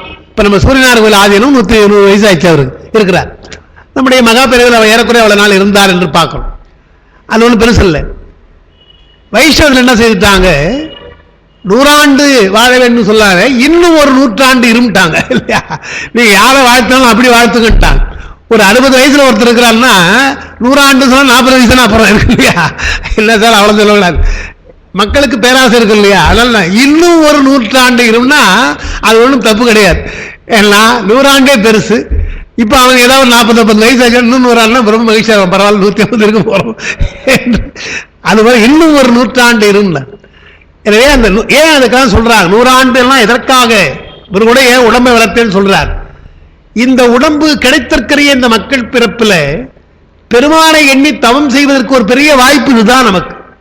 இந்த மக்கள் பிறப்பை நாம் அப்படியே தக்க வைத்துக் கொண்டு இதுல என்ன பாவங்களை செய்திருக்குமோ அதெல்லாம் முற்பிறவை செய்த தவங்கள் பாவங்களை எல்லாம் நீக்குவதற்கு முயற்சி, புண்ணியங்களை சேர்க்க சிவபுண்ணியங்களை சேர்க்க முயற்சி செய்தால் அடுத்த பிறகு நமக்கு இல்லாமல் போகும் என்று அந்த முயற்சி தான் நமக்கு உண்டே தவிர இன்னும் பல ஆண்டு காலம் இருக்கலாம் என்று சொல்றதுக்கு நோக்கம் கிடையாது. அதுதான் அவர் சொல்றாரு. அதுதான் முதல்ல சொன்னார். சூரியனை சொல்றார். ஏன் சூரியனை சொல்றாருன்னா நம்முடைய ஆயுட்காலத்துக்கெல்லாம் ஒவ்வொரு நாள் என்பது இருக்குது இல்லையா? நாள் தானே முதல்ல. நமக்கு ஒவ்வொரு கணமும் போகுதுங்க. நமக்கு நம்முடைய ஆயுள்ல ஒவ்வொரு கணம் போகுது. அதை நாம பெருசா நினைக்கிறதே கிடையாது. ஒரு கணம் போயிட்டுன்னு நினைச்சால்னா நாம இல்லையா எவ்வளவு ஜாக்கிரதையா இருப்போம். ஆனால் ஒரு நாள் போனாலே கவலைப்படுறது கிடையாது. நாளைக்கு பார்த்துக்கலாமே அப்படிமா இல்லையா? அவசரமா போனா நாளைக்கு பார்க்கலாம், இன்னும் அடுத்த மாசம் பார்க்கலாமே என்று சொல்லணும் இல்லையா? நாள் என்பதுதான் மேக்சிமம் நமக்கு சொன்ன அளவுங்க. ஆனால் நாம் அறிய வராத அளவெல்லாம் கணம் போல ஒவ்வொரு கணவும் நமக்கு ஆயுள் போய் கொண்டே இதுதான் இருக்கிறது. மணிமே குண்டலகேசில் அப்படி ஒரு பாட்டு நமக்கு இருப்பா, குண்டலகேசி தான், அதில் ஒரு பாட்டு இருப்பதாங்க. நாளும் நாளும் நாம் சாகின்றோம், நமக்கு நாம் அழாதது என்னன்னார். இறந்தவனுக்கு போய் அழறையப்பா, நீ நாள்தோறும் சாவறைய, உனக்கு அழுதுக்கு முதல்ல இல்லையா? ஒரு நாள் போனோம்னா அழ ஆரம்பிச்சோம். ஏன்னா ஒரு நாள் போச்சே என்றால், ஒரு நாள் உனக்கு போயிட்டு ஆயுள் போயிட்டு அழ வேண்டும் என்று அவர் பாடுறார். அதனால இளமை நாள் போவதை எப்படி அறிய வேண்டும் என்றால் சூரியனை சொன்னார். வள்ளுவர் நாள் என ஒன்று போல் காட்டி உயிரும் வாழ் அது உணர்வார் பெறின் என்று நாள் காட்டி காட்டினார். ஒரு நாள் நமக்கு போதும் இல்லையா? மணி நேரம்லாம் அடிக்கடி பார்க்கறது கிடையாது. ஒரு நாள் என்பது ஒரு நமக்கு புரிகின்றது. நாள் போச்சுப்பா, நேற்றே முடிச்சிருக்கணும் இந்த காரியத்தை என்று நான் வருத்தப்படப்படுறோம் இல்லையா? அதான் நமக்கு அந்த ஆயுட்காலத்தை நிர்ணயிக்கின்ற ஒன்றான். எனவே என்ன சொன்ன, அப்படிப்பட்ட சூரியன் கிழக்கே எழுந்த சூரியன் உச்சிக்கு வர்ற பொழுது பார்த்தா தாங்க முடியல, வெப்பம் பயங்கரமா இருக்கு, பார்க்க முடியல, ஒளி அப்படி இருக்குது. ஆனா அதுவே என்ன ஆகுறது, மேற்கே போற பொழுது வெப்பம் குறைஞ்சி போகுது, ஒளி லேசா பார்க்கலாம், சூரியன் மாலை சூரியன் பார்க்கலாம். அப்போ இளமை காலத்திலே வருகின்ற சூரியன் எழுகின்ற பொழுது பிரமாதமா பார்க்க முடியாமல் வெப்பமும் ஒளியுமா இருக்கின்றவன் நாள்தோறும் ஒளி குறைந்து போய் விழுகிறான். கிழக்கே தோன்றியன் மேற்கே போறதுக்குள்ளாக இப்படி தன்னுடைய இளமை போதுன்னு சொன்னா நீங்க எப்படி போறீங்கன்னு கேட்கிறாரு. அது பார்த்துக்கணும், சூரியனை பார், அதை வைத்துக் கொண்டு முடியலையா விலங்கை பாருங்க. ஒண்ணு வானத்தை பார்க்கணும், இல்ல உங்க வீட்டில் இருக்கிற மாட்டு கொட்டாயை பாருங்க இல்லையா? குடக்கன்று கன்றுக்குட்டி. ஏன் கன்றுக்குட்டியை சொன்னார் என்றால் அதுதான் துள்ளும். இளமையில துள்றது அது ஒண்ணு இல்லப்பா, வயசு அப்படிதான் துள்ளுவான் சொல்றோம் இல்லையா? அந்த காரணமாக இளமை காலம் என்றால் துள்ளுவான். எனவே இளம் கன்று பயமறியாது என்பதும் கன்று துள்ளும் என்பதாலே இளம் கன்றுனார், குழக்கன்றுன்னு போட்டார். இளமையான கன்று அது என்ன ஆகிற மூத்துன்னர், வயசாய் போகுது, எருதாய் மூத்துன்னர். குழக்கன்று மூத்து எருதாக மூத்து சில நாளில் விழக்கண்டும், சில ஆண்டுகள் தான் அதுக்கெல்லாம் விழுந்து போகுது. விழக்கண்டும் பேரார் வியனுலகோரே. முதல்ல சொன்னது உனக்கு விழி இருக்கு இல்லையான்னு கேட்டார். கண் இருக்கு இல்லையா, சூரிய ஒளியை பார்க்க முடியும் இல்லையா அவனால? நாள்தோறும் உன்னுடைய கண் ஒளியால் சூரிய ஒளியை பார்க்கிற, அவனை வணங்குற, சூரியனை பார்க்கிற பொழுதே அது மேற்கே போய் விழுகிறது என்று சொன்னால், ஏன் சூரிய நமஸ்காரம் வச்சிருக்காங்க? காலை மாலைன்னு வச்சிருக்க, நண்பர்களே வைப்பாங்க, 3 வேளை வைக்கிறாங்க. ஏனென்றால் நாள்தோறும் அவனே எழுந்து விழுகிறான் என்றால் ஒரு நாள் போய்விட்டது என்று நமக்கு அவன் விழுந்து அறிவிக்கிறான், தோன்றி நின்று விழுந்து அறிவிக்கிறான் அல்லவா? எனவே நமக்கு ஆயுட்காலம் போனது என்பதை அதை வைத்து தெரிந்து கொள் என்று ஞாயிற்று சொன்னார். விளக்கண்ணும் தேரார் விழியலா மாந்தர், கண்ணில்லையா உனக்குன்றார். குடக்கன்று மூத்து எருதாய் சொன்னால் விளக்கண்டும் தேரார் வியனுலகோரே என்று அந்த பாட்டை அதுதான் சொன்னார். அந்த எருது கன்றாயிருந்து 30 ஞாயிற்றின் செலவால் என நினைத்து காண்க என்று ஏன் 2 சொன்னான்னு அப்பா எழுதுறாங்க. அந்த எருது கூட கன்றாக இருந்து 30 எது காரணம் என்றால் ஒவ்வொரு நாள் தான் காரணம். இப்ப சூரியன் எழுந்து விடுறான் இல்லையா, அதுதான் காரணம். அதுக்கு ஒரு நாள் போகுது இல்லையா? கன்றுக்குட்டியாக இருக்கின்ற அந்த எருது ஒரு நாள் போக போக எருதாக மூத்து போகுது இல்லையா? அந்த நாள் என்பது அதற்கும் சூரியன் தான். எனவே அதனுடைய மூப்புக்கும் சூரியன் காரணமாக இருக்கிறான், நம்முடைய மூப்புக்கும் அவன் தான் காரணமாக இருக்கிறான் என்று அந்த சூரியனை முதல்ல சொல்லிட்டார் இயல்பாக முதல்ல. அடுத்த பாட்டு, ஆண்டு பலவும் கழிந்தன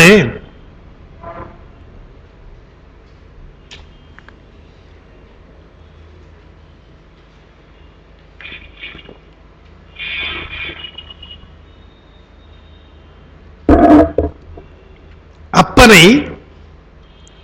பூண்டு கொண்டாரும் பூந்தறிவார் இல்லை, நீண்டன காலங்கள் அதன நீண்டல கால் நீண்டு கொடுக்கினும் தூண்டு விளக்கின் சுடர் அறியாரே. ஆண்டு பலவும் கழிந்தன, வயதாயிற்று, அப்படியும் அப்பனை பூண்டு கொண்டு ஆறும் புகுந்தறிவாரில்லை. வயதானாலும் கூட பெருமானை நம்முடைய பெருமான் என்று எண்ணக்கூடிய சூழ்நிலை எல்லாருக்கும் வாய்க்கல என்றார்.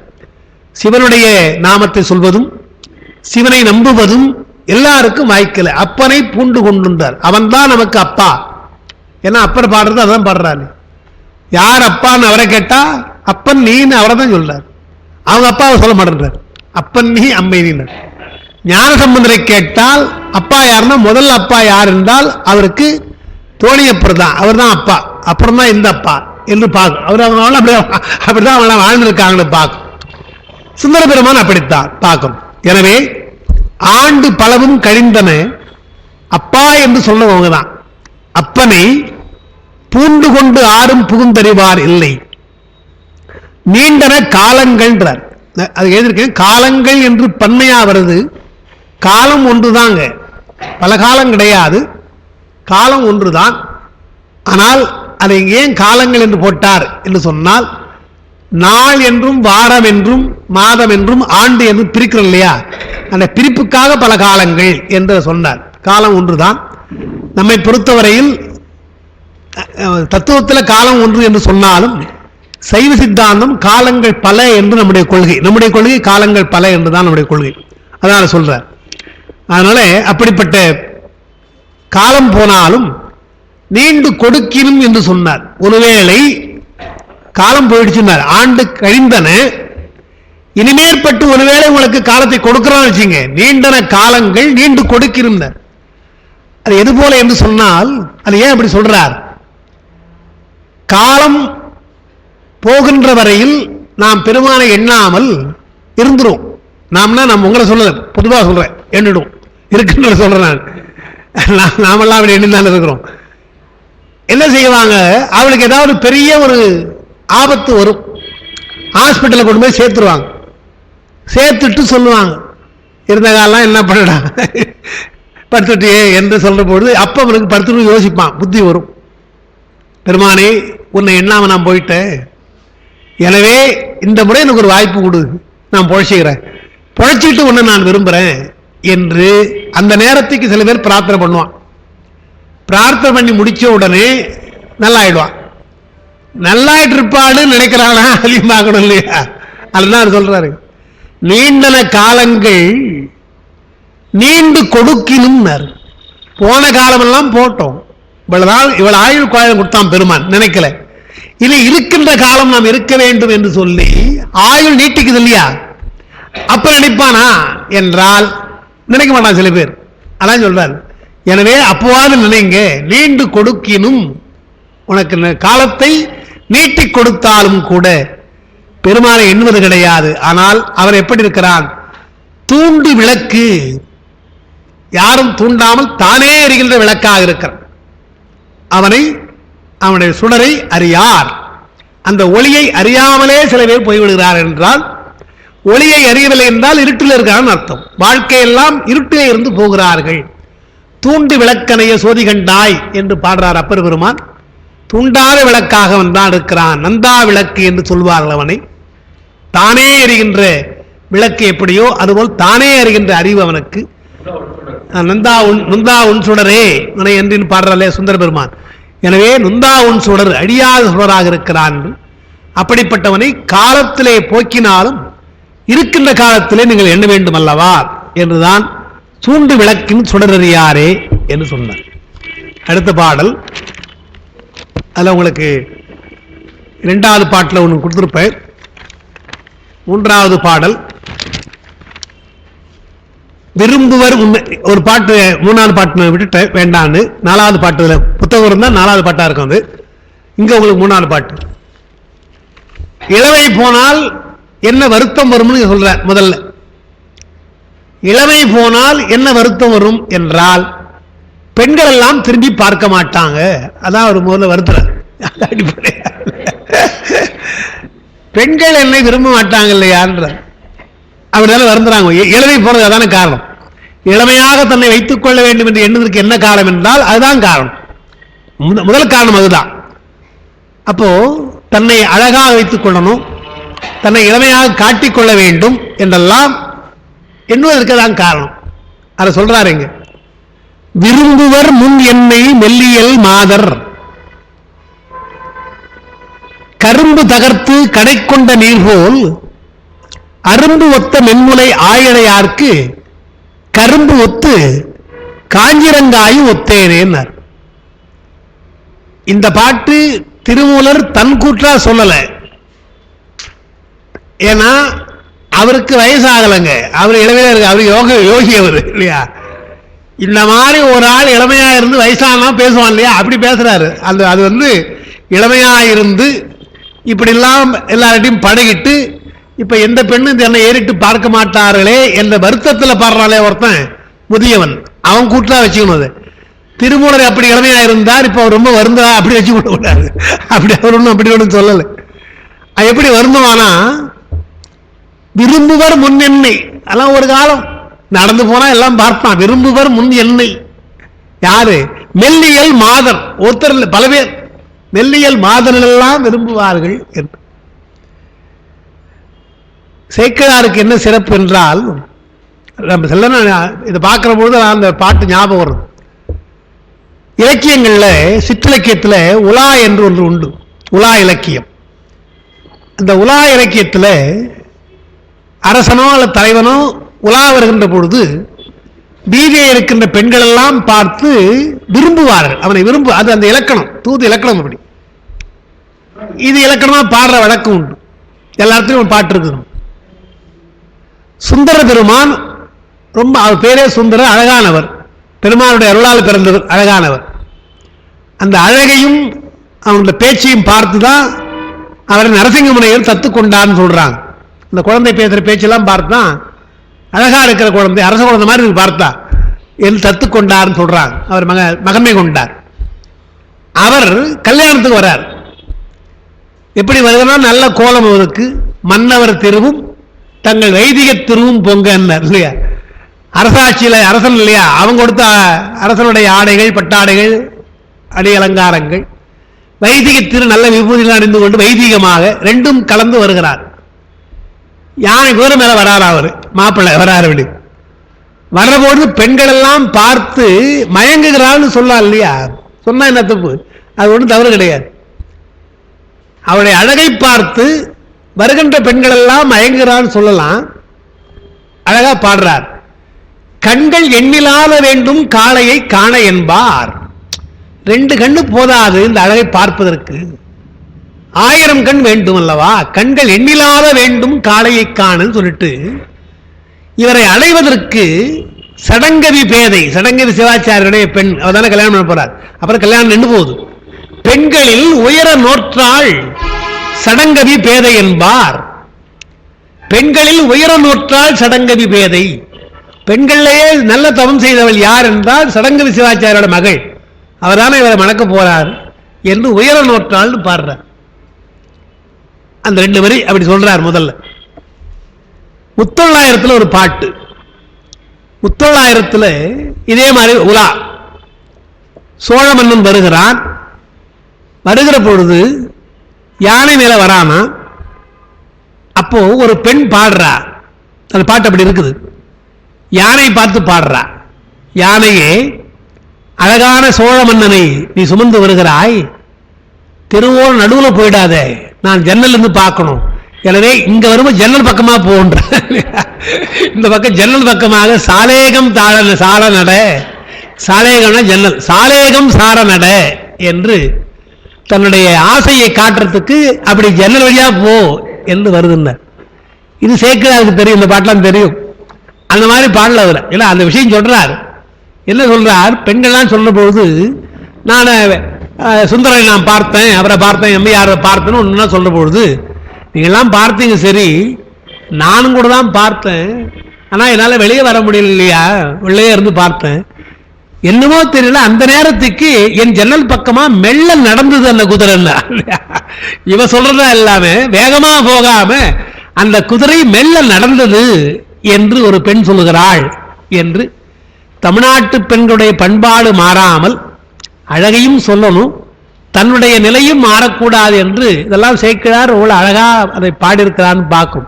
அழகா சொல்றேன். அதனால இந்த பாட்டு ஏதோ இவரு திருமூலர் பாட்டு தான் நம்ம வச்சுக்கொள்ளக்கூடாது. முன்னெல்லாம் என்னை பெண்கள் விரும்பினார்கள், இப்ப விரும்பா போயிட்டான்னு ஒரு வருத்தப்படுறான்னு சொல்லக்கூடாது.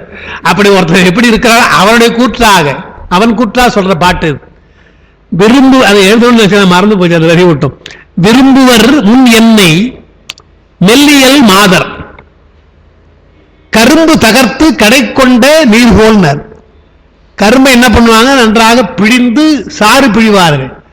சாறு பிழிந்ததுனால சக்கையை தூக்கி போட்டுருவாங்க இல்லையா, அந்த மாதிரி இப்ப நான் ஆயிட்டேன்றா இல்லையா. இளமையோடு வளவா இருந்து இப்ப சக்கையா போயிட்டு நான் தூக்கி போட்டாங்களா பெண்கள். எப்படி அரும்பு ஒத்து மென்மலையார், அழகான பெண்கள். ஆயிழையார்க்கு முதல்ல நான் கரும்பா தான் இருந்தேன், கரும்பாக இருந்தேன், இப்போ காஞ்சிரங்காயினார், எட்டிக்காரர் இல்லையா. காஞ்சிரங்காயும் ஒத்தேனே, கரும்பொத்து காஞ்சிரங்காயும் ஒத்தேனே.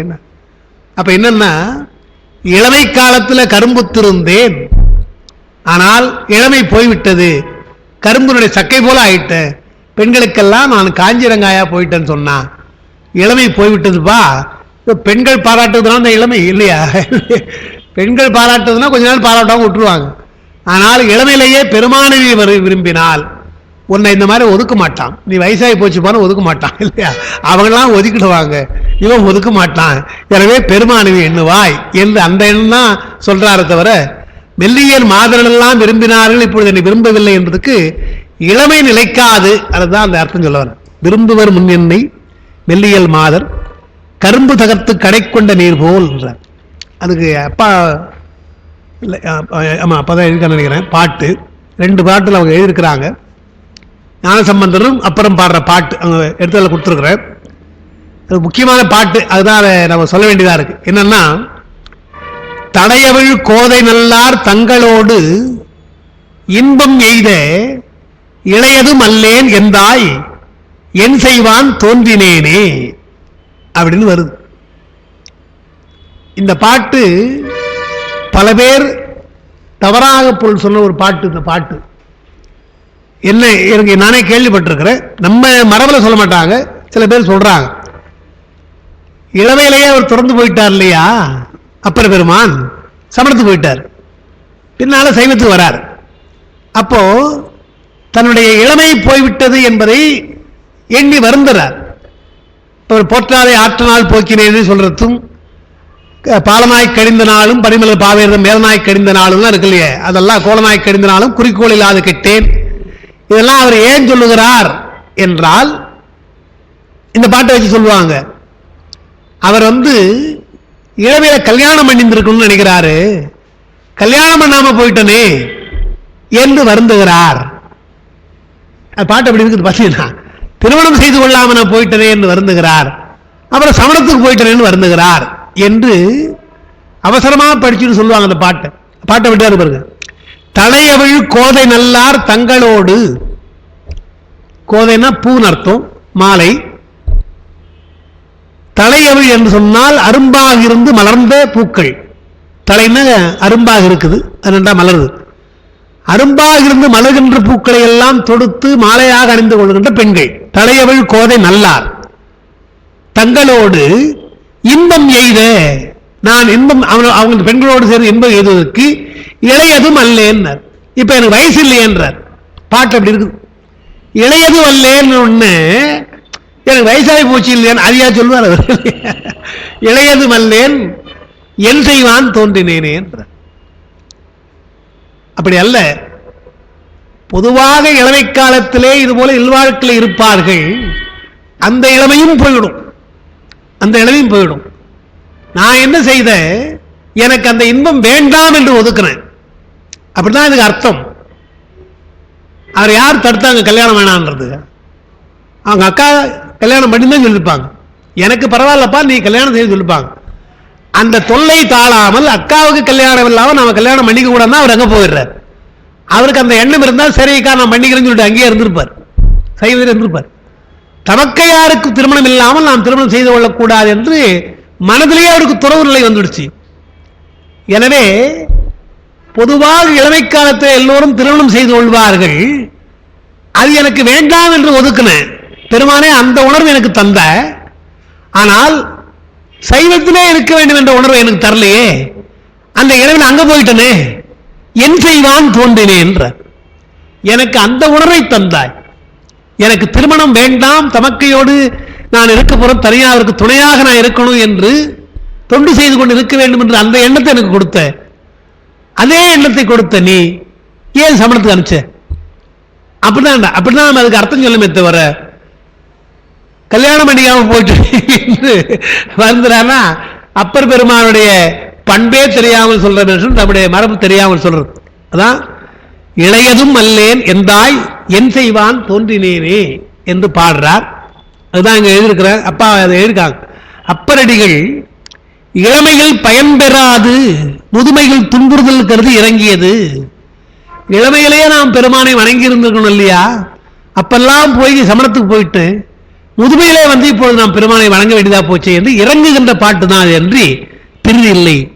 இவ்வாறு பொருள் கொள்ளாது அப்பரும் மகளிர் இன்பத்தை இழந்தனை எண்ணி கழிவிறக்கம் கொண்டார் என்று தமக்கு வேண்டியவாறு உரைத்து எரிவாய் நிறையத்தை தேடிக்கொள்வாரும் உலர்னு அப்பா கொஞ்சம் கடுமையாக எழுதியிருக்கிறாங்க. இப்படிலாம் சொல்லி நரகத்துக்கு போறதுக்கு வழி தேடிக்கிட்டாங்க அவங்க எல்லாம்.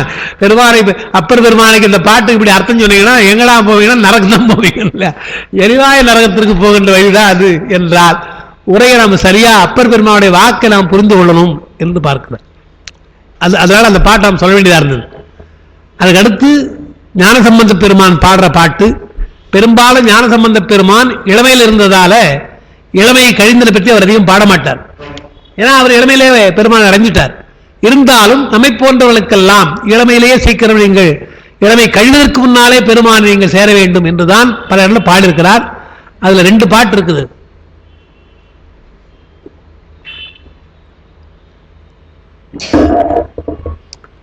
காலினோடு கைகளும் தளர்ந்துனர். முதல்ல எது தளரும்? கால் தான் தளர்ந்தார், நடக்க முடியாது. காலினோடுனர் நினைச்ச போது நடக்க முடியல, போக முடியல இல்லையா? காலினோடு அப்புறம் தான் கைகள், அது தூக்க முடியல. அப்புறம் கைகளும் தளர்ந்து காமநோய்தனால் காமநோயினால் ஏறவாறு குழலினார் இகழ்ந்துரைப்பதன் முன்னுண்டார். பெண்கள் இகழ்ந்துரைப்பதற்கு முன்னாலே யார் பெண்கள் என்று சொன்னால் உரிமை பெண்கள், வேற யாரும் வெளியாளர் பெண்கள் சொல்லவர். நம்ம வீட்டிலேயே சொல்ற இந்த வயசாச்ச சும்மா உட்கார்ந்துருங்களேன் சொல்றவங்களே என்றால் மனைவி சொல்லுவா, நம்முடைய பெண்கள் சொல்லுவார்கள், நமக்கு பிறந்த பெண்கள் சொல்லுவாங்க, எல்லாரும் தான். வெளியில போற யாரும் சொல்ல மாட்டான். அவங்கெல்லாம் சொன்னா நமக்கு வருத்தம் வராது, அவங்க சண்டை கூட போயிடும், உன் வேலையை பார்த்து போய் சொல்லுவோம். இங்க சொல்ல முடியாது. வீட்டில் இகழ்ந்துரைத்தல். சுந்தர பெருமானுக்கு கண்ணு போயிடுது இல்லையா, அவருக்கு அது வருத்தம் இல்லையா? சரி, அவருக்கு தண்டனை கொடுத்துட்டு, ஆனால் கண்ணு கொடுக்கும். கண் கொடுக்கணும். ஏன் கொடுக்கணும் சொல்ற பொழுது முகத்தில் கண் இழந்து எங்கனம் வாழ்கேன் முக்கணா முறையோன்னர். ஏன் நீ 3 கண்ணு வச்சுக்கிற, எனக்கு இருக்கிற கண்ணை எடுத்துட்டியே என்று முக்கணா முறையோன்னர். எப்படியா? அகத்தில் பெண்டுகள் நான் ஒன்று சொன்னால் அழையேல் போ குருடா என தரியேன். நல்லா இருக்கிற பொழுது சொன்னா அதை செய்யற வருவாங்க. கண்ணு தெரியாம நான் உட்கார்ந்து வீட்டுல உட்கார்ந்துட்டு ஏதாவது கூப்பிட்டா அகத்தில் பெண்டுகள், அதான் அகத்தில் பெண்டுகள் போட்டார், புறத்துல சொல்லல. வீட்டில் இருக்கிற பெண்கள் என்ன? அகத்தில் பெண்டுகள் நான் ஒன்று சொன்னால் அழையேல், திருப்பி திருப்பி கூப்பிட்டு எதுக்கு, இன்னும் வேற வேலை இல்லையா உங்களுக்கு எந்த கூப்பிடுறீங்களே என்று போ குருடான்னு வாங்கலாம். அந்த அளவுக்கு போயிடுவாங்களாம் இல்லையா? ஒரு தடவை நான் வரேன்னு வாங்கலாம், எப்ப பார்த்தாலும் நான் உங்களுக்கு வேலைன்னு வாங்கலாம். குருட்டு வேலை உட்கார பேசாம என்ன அடுத்து கடைசி ஸ்டேஜ் இல்லையா, அதை சொல்றாரு அவரு. கோபத்துல குருடான எடுத்தோன்னு சொல்ல மாட்டாங்க, இருங்க வரேன் அப்படின்னு வாங்க. அப்புறம் அடிக்கிற வேறையே வேலை கிடையாது என்று முணுமுணுப்பாங்க. அப்புறம் சொல்லுவாங்க, அப்புறம் கடுமையா சொல்லுவாங்க. அழையேல் போ குருடா என தரியேன். எனவே எனக்கு முகத்தில் கண் இழந்து எங்கனும் வாழ்கேன்னு பாடினார் இல்லையா, அதான் சொல்றாருங்க ஞானசம்பந்தர். காலினோடு கைகளும் தளர்ந்து காமநோய்தனால் ஏலவாறு குழலினார் இகழ்ந்துரைப்பதன் முனம். மாலினோடு நான்முகன் மறித்தவர்கள் காண்கிலா நீலம் மேவு கண்டனார் இழந்த காழி சேர்மின். சீர்காழிக்கு சென்று முதல்ல பெருமானை வணங்குங்க, போய் பாருங்க. ஏன்னா சேர்மினேன்னு சொன்னார். அது சீர்காழிக்கு சொன்ன பாட்டு, சீர்காழி பாட்டு தான். சீர்காழி மக்களுக்கு சொன்னதில்லை, மற்ற மக்களுக்கு சொன்னது இல்லையா? அங்க எங்கேயோ இருக்கிற காஞ்சிபுரத்தில் இருக்கீங்களா, சீர்காழிக்கு வாங்க அப்படின்னா எப்போ? காலினோடு கைகளும் தளர்வதற்கு முன்னாலே. கால் நடக்க முடியாம வர முடியாது. இருக்கிற போது காஞ்சி வாழ் மக்களே காழிக்கு வாருங்கள் என்று அந்தந்த ஊர்ல இருக்கிற மக்கள் எல்லாம் காழிக்கு வந்து வழிபட வேண்டும் என்று காழி சேர்மினே சேருங்கள் என்று சொன்னால் போய் பாருங்க என்று தலையாத்திரையாக பெருமானை தரிசிங்கன்னு சொன்னார். நிலைவிருத்த நெஞ்சமோடு, நிலைவிருத்த நெஞ்சம்னார். நாம் இருக்கிற நிலைன்னார். நாம் என்ன நிலையில் இருக்கிறோம்னா அப்படியே உட்கார்ந்துருப்போம், கண்ணு தெரியாது, காது கேட்காது, நடக்க முடியாத நிலை. அந்த நிலை விருத்த நெஞ்சம் தான். உனக்கே கஷ்டம், அது என்னடா இப்படி உட்கார்ந்துங்கிறமே நமக்கே கஷ்டமா இருக்கு இல்லையா? நிலை விருத்த நெஞ்சமோடு நேசமில் புதல்வர்கள், கொஞ்சம் கூட அன்பில்லாத புதல்வர்கள். அவங்களுக்கு எப்ப அன்பு இருக்கும் என்றால் ஒரு காரணம் பற்றி இருக்கும். அந்த காரணம் முடிந்து போனால் அன்பு போயிடும். நேசமில் புதல்வர்கள். முளைவருத்த பேர் தொடங்கியே முனிவதன் முனம் தலைபறித்த கையர் தேரர் தாம் தரிப்ப அறியவன் சிலை பிடித்து எயில் எய்தான் திருந்து காழி சேர்மினே. முப்புறம் எரித்த பெருமான் இருக்கிறான் காழியில். ஊர் மக்கள் எல்லாம், வீட்டு பெண்கள் எல்லாம் எழுவதற்கு முன்னாலே, புதல்வர்கள் எல்லாம் நேசமற்று போவதற்கு முன்னாலேயே நீங்கள் பெருமானை சேர்ந்து விடுங்கள் அப்படின்னு. அதான் அந்த பாட்டுக்கு தான் விரும்புவர் முன் என்னை என்ற அந்த பாட்டுக்கு விளக்கமாக ஞானசம்பந்தர் எல்லாம் பாடினான். அடுத்த பாடல் பாலன் இளையன் திருத்தன் என நின்ற காலம் கழிவன கண்டும் அறியலார்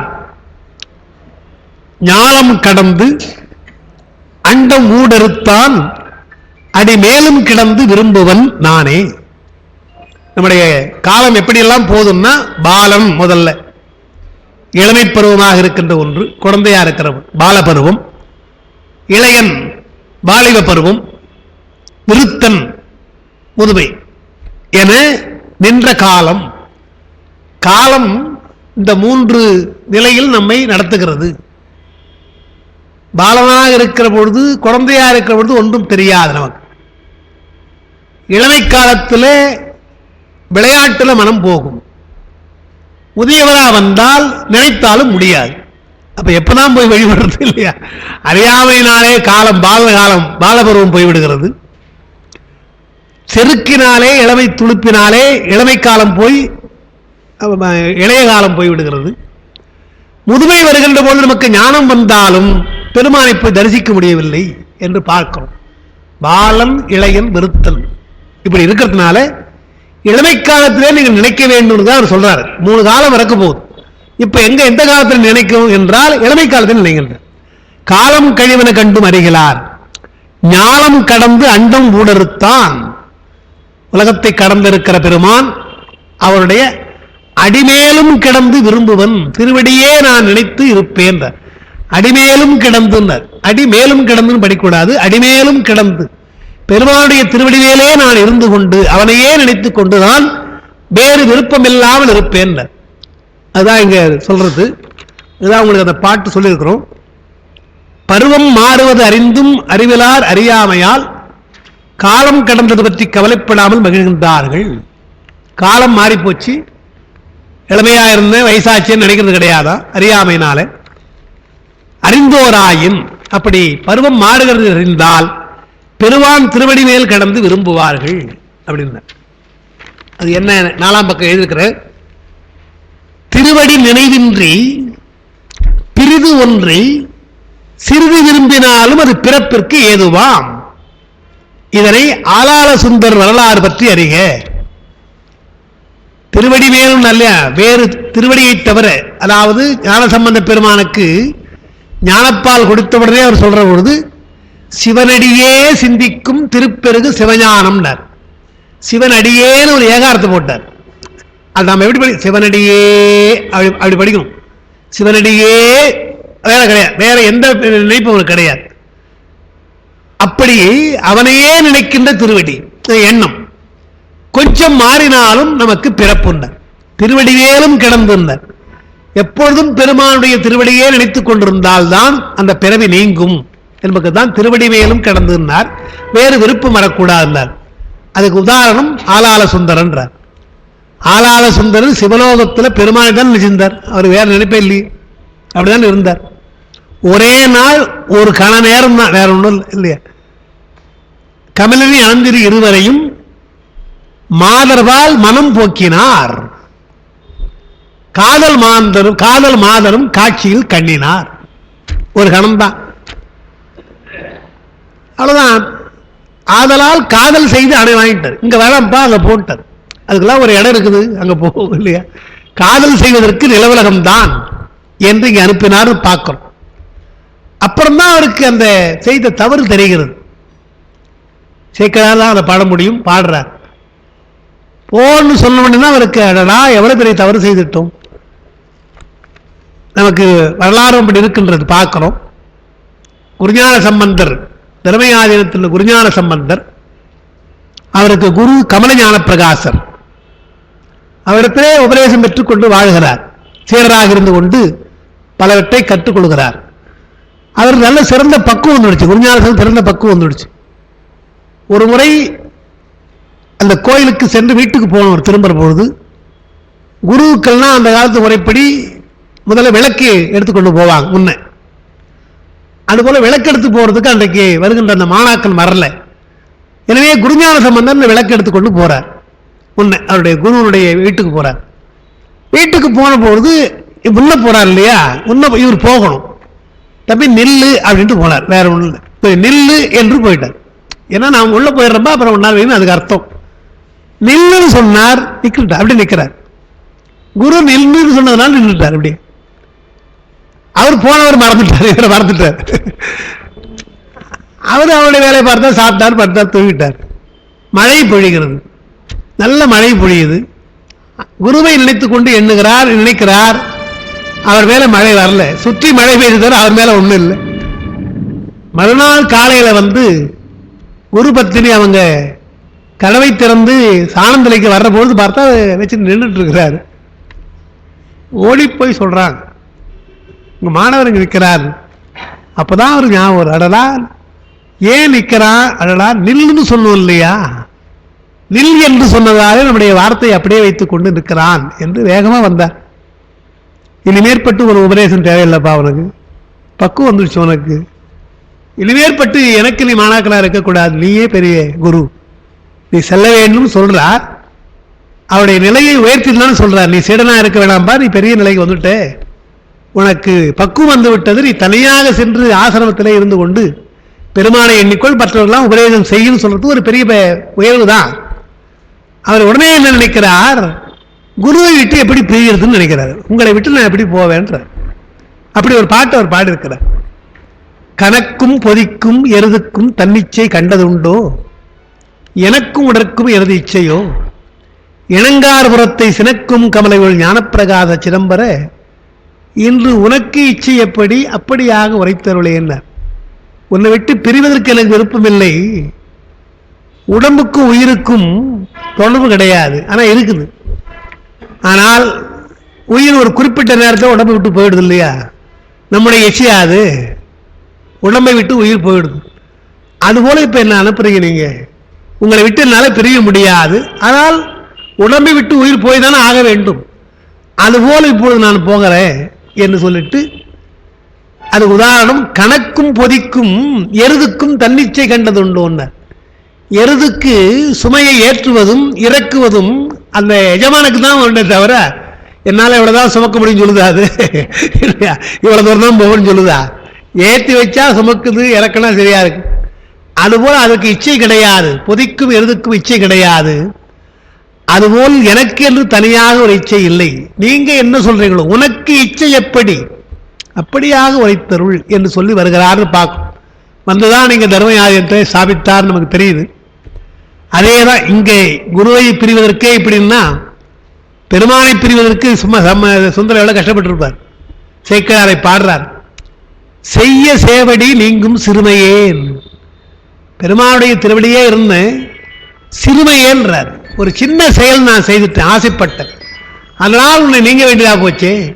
செய்ய சேவடி நீங்கும் சிறுமையேன் மையல் மானுடமாய் மயங்கும்படின்னர். பிறக்க போற, பிறவிக்கு போய்விட்டா உன் ஞாபகம் வரவே வராது. ஏன்னா இப்பொழுதே கொஞ்சம் மறந்து நான் ஒண்ணு நினைச்சேன், ஒரு பெண்ணை நினைச்சிட்டேன், ஒன்னுல 2 பேரை பார்த்துட்டேன் கொஞ்ச நேரம். பிறவிக்கு போனால் உன்னை கம்ப்ளீட்டா மறந்துடுவேன். அப்படிதான் மறந்தான வாதம் பண்றாரு இல்லையா? மறந்துடுவேன். மையல் மானுடமாய் மயங்கும்படி ஐயரே தடுத்து ஆண்டருள் செய் அப்படின்னா நான் மறந்துடுவேன், தயவு செய்து அந்த நேரத்துக்கு என்னை ஆண்டள வேண்டும் என்று சொன்னார் என்று ஒரு பாடுறார். அதனாலதான் திருவடி மேல் பற்று கொஞ்சம் நீங்கினாலோ அல்லது வேறு நினைவு வந்தாலோ நமக்கு அதுவே பிறவிக்கு வித்து. அப்படின்னா நமக்கு எப்ப பிறவி நமக்கு நீங்கணும்னு தெரியல. ஏன்னா அதை விட்டு பெருமானை தவிர மற்ற எல்லாம் நம்ம நினைச்சுக்கிறோம். எப்போ கொஞ்சம் பெருமானில் நினைக்கிறோம் இல்லையா? அவங்க எப்போ ஒரு சமயம் ஒரு கடை நேரம் பிரிஞ்சாங்க, அதுவே அவ்வளவு தப்ப போச்சு. இந்த விஷயத்தை தான் நமக்கு பின்னா இது இலக்கியம், நமக்கு சுந்தரம் இலக்கியம் பின்னாலே 8ஆம் நூற்றாண்டு வளர்ந்தது தோன்றுறது. 5ஆம் நூற்றாண்டிலேயே நம்முடைய திருமந்திரத்தில் திருமூலர் பாடினார், ஆசை எருமின்கள் ஆசை எருமின்கள் ஈசனோடு ஆயினும் ஆசை எருமின்கள் என்று சொன்னது. அதுதான் சுந்தர வச்சு தான், சுந்தரம் தான் பொருத்தம். அவர் அப்ப இல்லை, சுந்தருக்கு தான் அந்த பாட்டு பொருத்தமா இருக்கு. அவர் என்ன சொல்றார், பற்று கொஞ்சம் கூட இருக்கக்கூடாது. சில என்ன பண்றாங்க, ஈசனோடு ஆயினுன்றதுனால பெருமான் மேலையும் பற்று இருக்க கூடாதுன்றாங்க. பெருமான் மேலே பற்று வைக்காம யார் மேலே பற்று வைக்கிறது அப்போ இல்லையா? பெருமான் மேலே பற்று வைப்பது என்பது தவறு கிடையாது.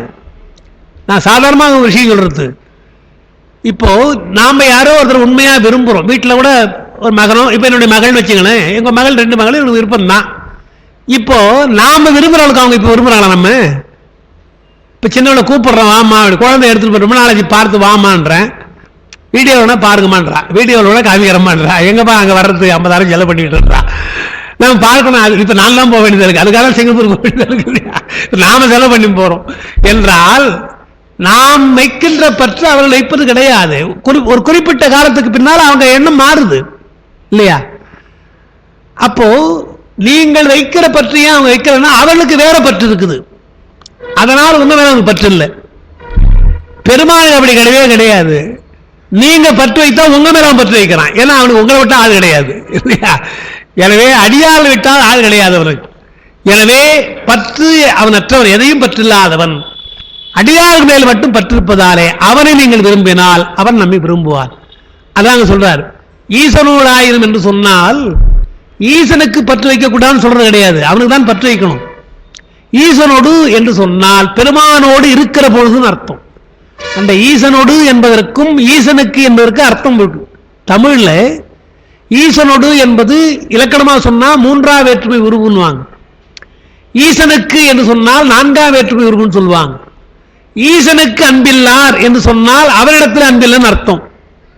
அங்க ஈசனோடு சொல்லல, ஈசனுக்கு சொல்லல, ஈசனுக்கு ஆயின்னு அன்பு இல்லைன்னு சொல்லல, ஈசனோடு சொன்னதுனால அவரோடு இருந்தாலும் பெருமானோடு இருந்தாலும் உலகாசை வரக்கூடாது, சிறிது கூட அந்த பற்று வரக்கூடாது.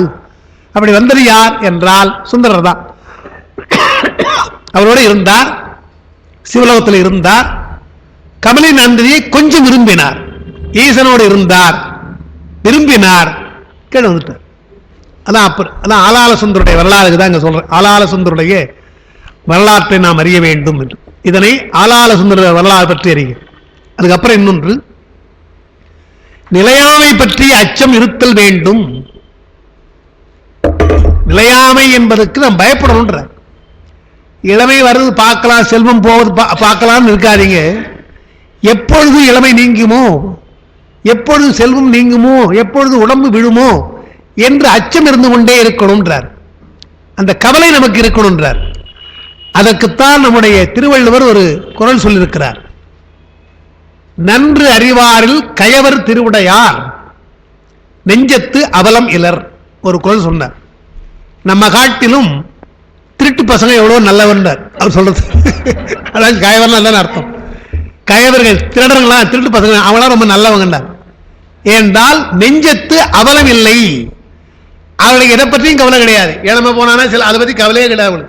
இதெல்லாம் சிந்திக்கிறதே கிடையாது. அவங்க எல்லாம் திருமந்திரத்தை அவங்க சிந்திக்கிறாங்களா? நாம தான் சிந்திக்கிறோம் இல்லையா? எனவே என்ன சொன்னார், நன்கு அறிகின்றவர்களுக்கெல்லாம் கவலை இருக்கும். அதுக்கு உரை எழுதுகிற பரிமையாளர் எழுதியிருக்கிறார்கள். உங்களுக்கு நன்று அறிவார், நன்று அறிவனா என்ன அர்த்தம்? உறுதிகளாவன இம்மை மறுமை வீடுகட்கு உரியவாய புகழ் அறம் ஞானங்கள் இவற்றை அறிவார்னு எழுதுறார் பரிமையாளர். சிறந்த உரையாசிரியர். அவர் என்ன எழுதுறார் பாருங்க. உறுதிகள் என்னன்னு கேட்டார். மக்கள் பிறப்பில் இருந்தால் எது உறுதி உங்களுக்கு? இம்மையிலே புகழ் பெற வேண்டும், மறுமையிலே அறத்தினாலே அறத்துடைய பயன் பெற வேண்டும்.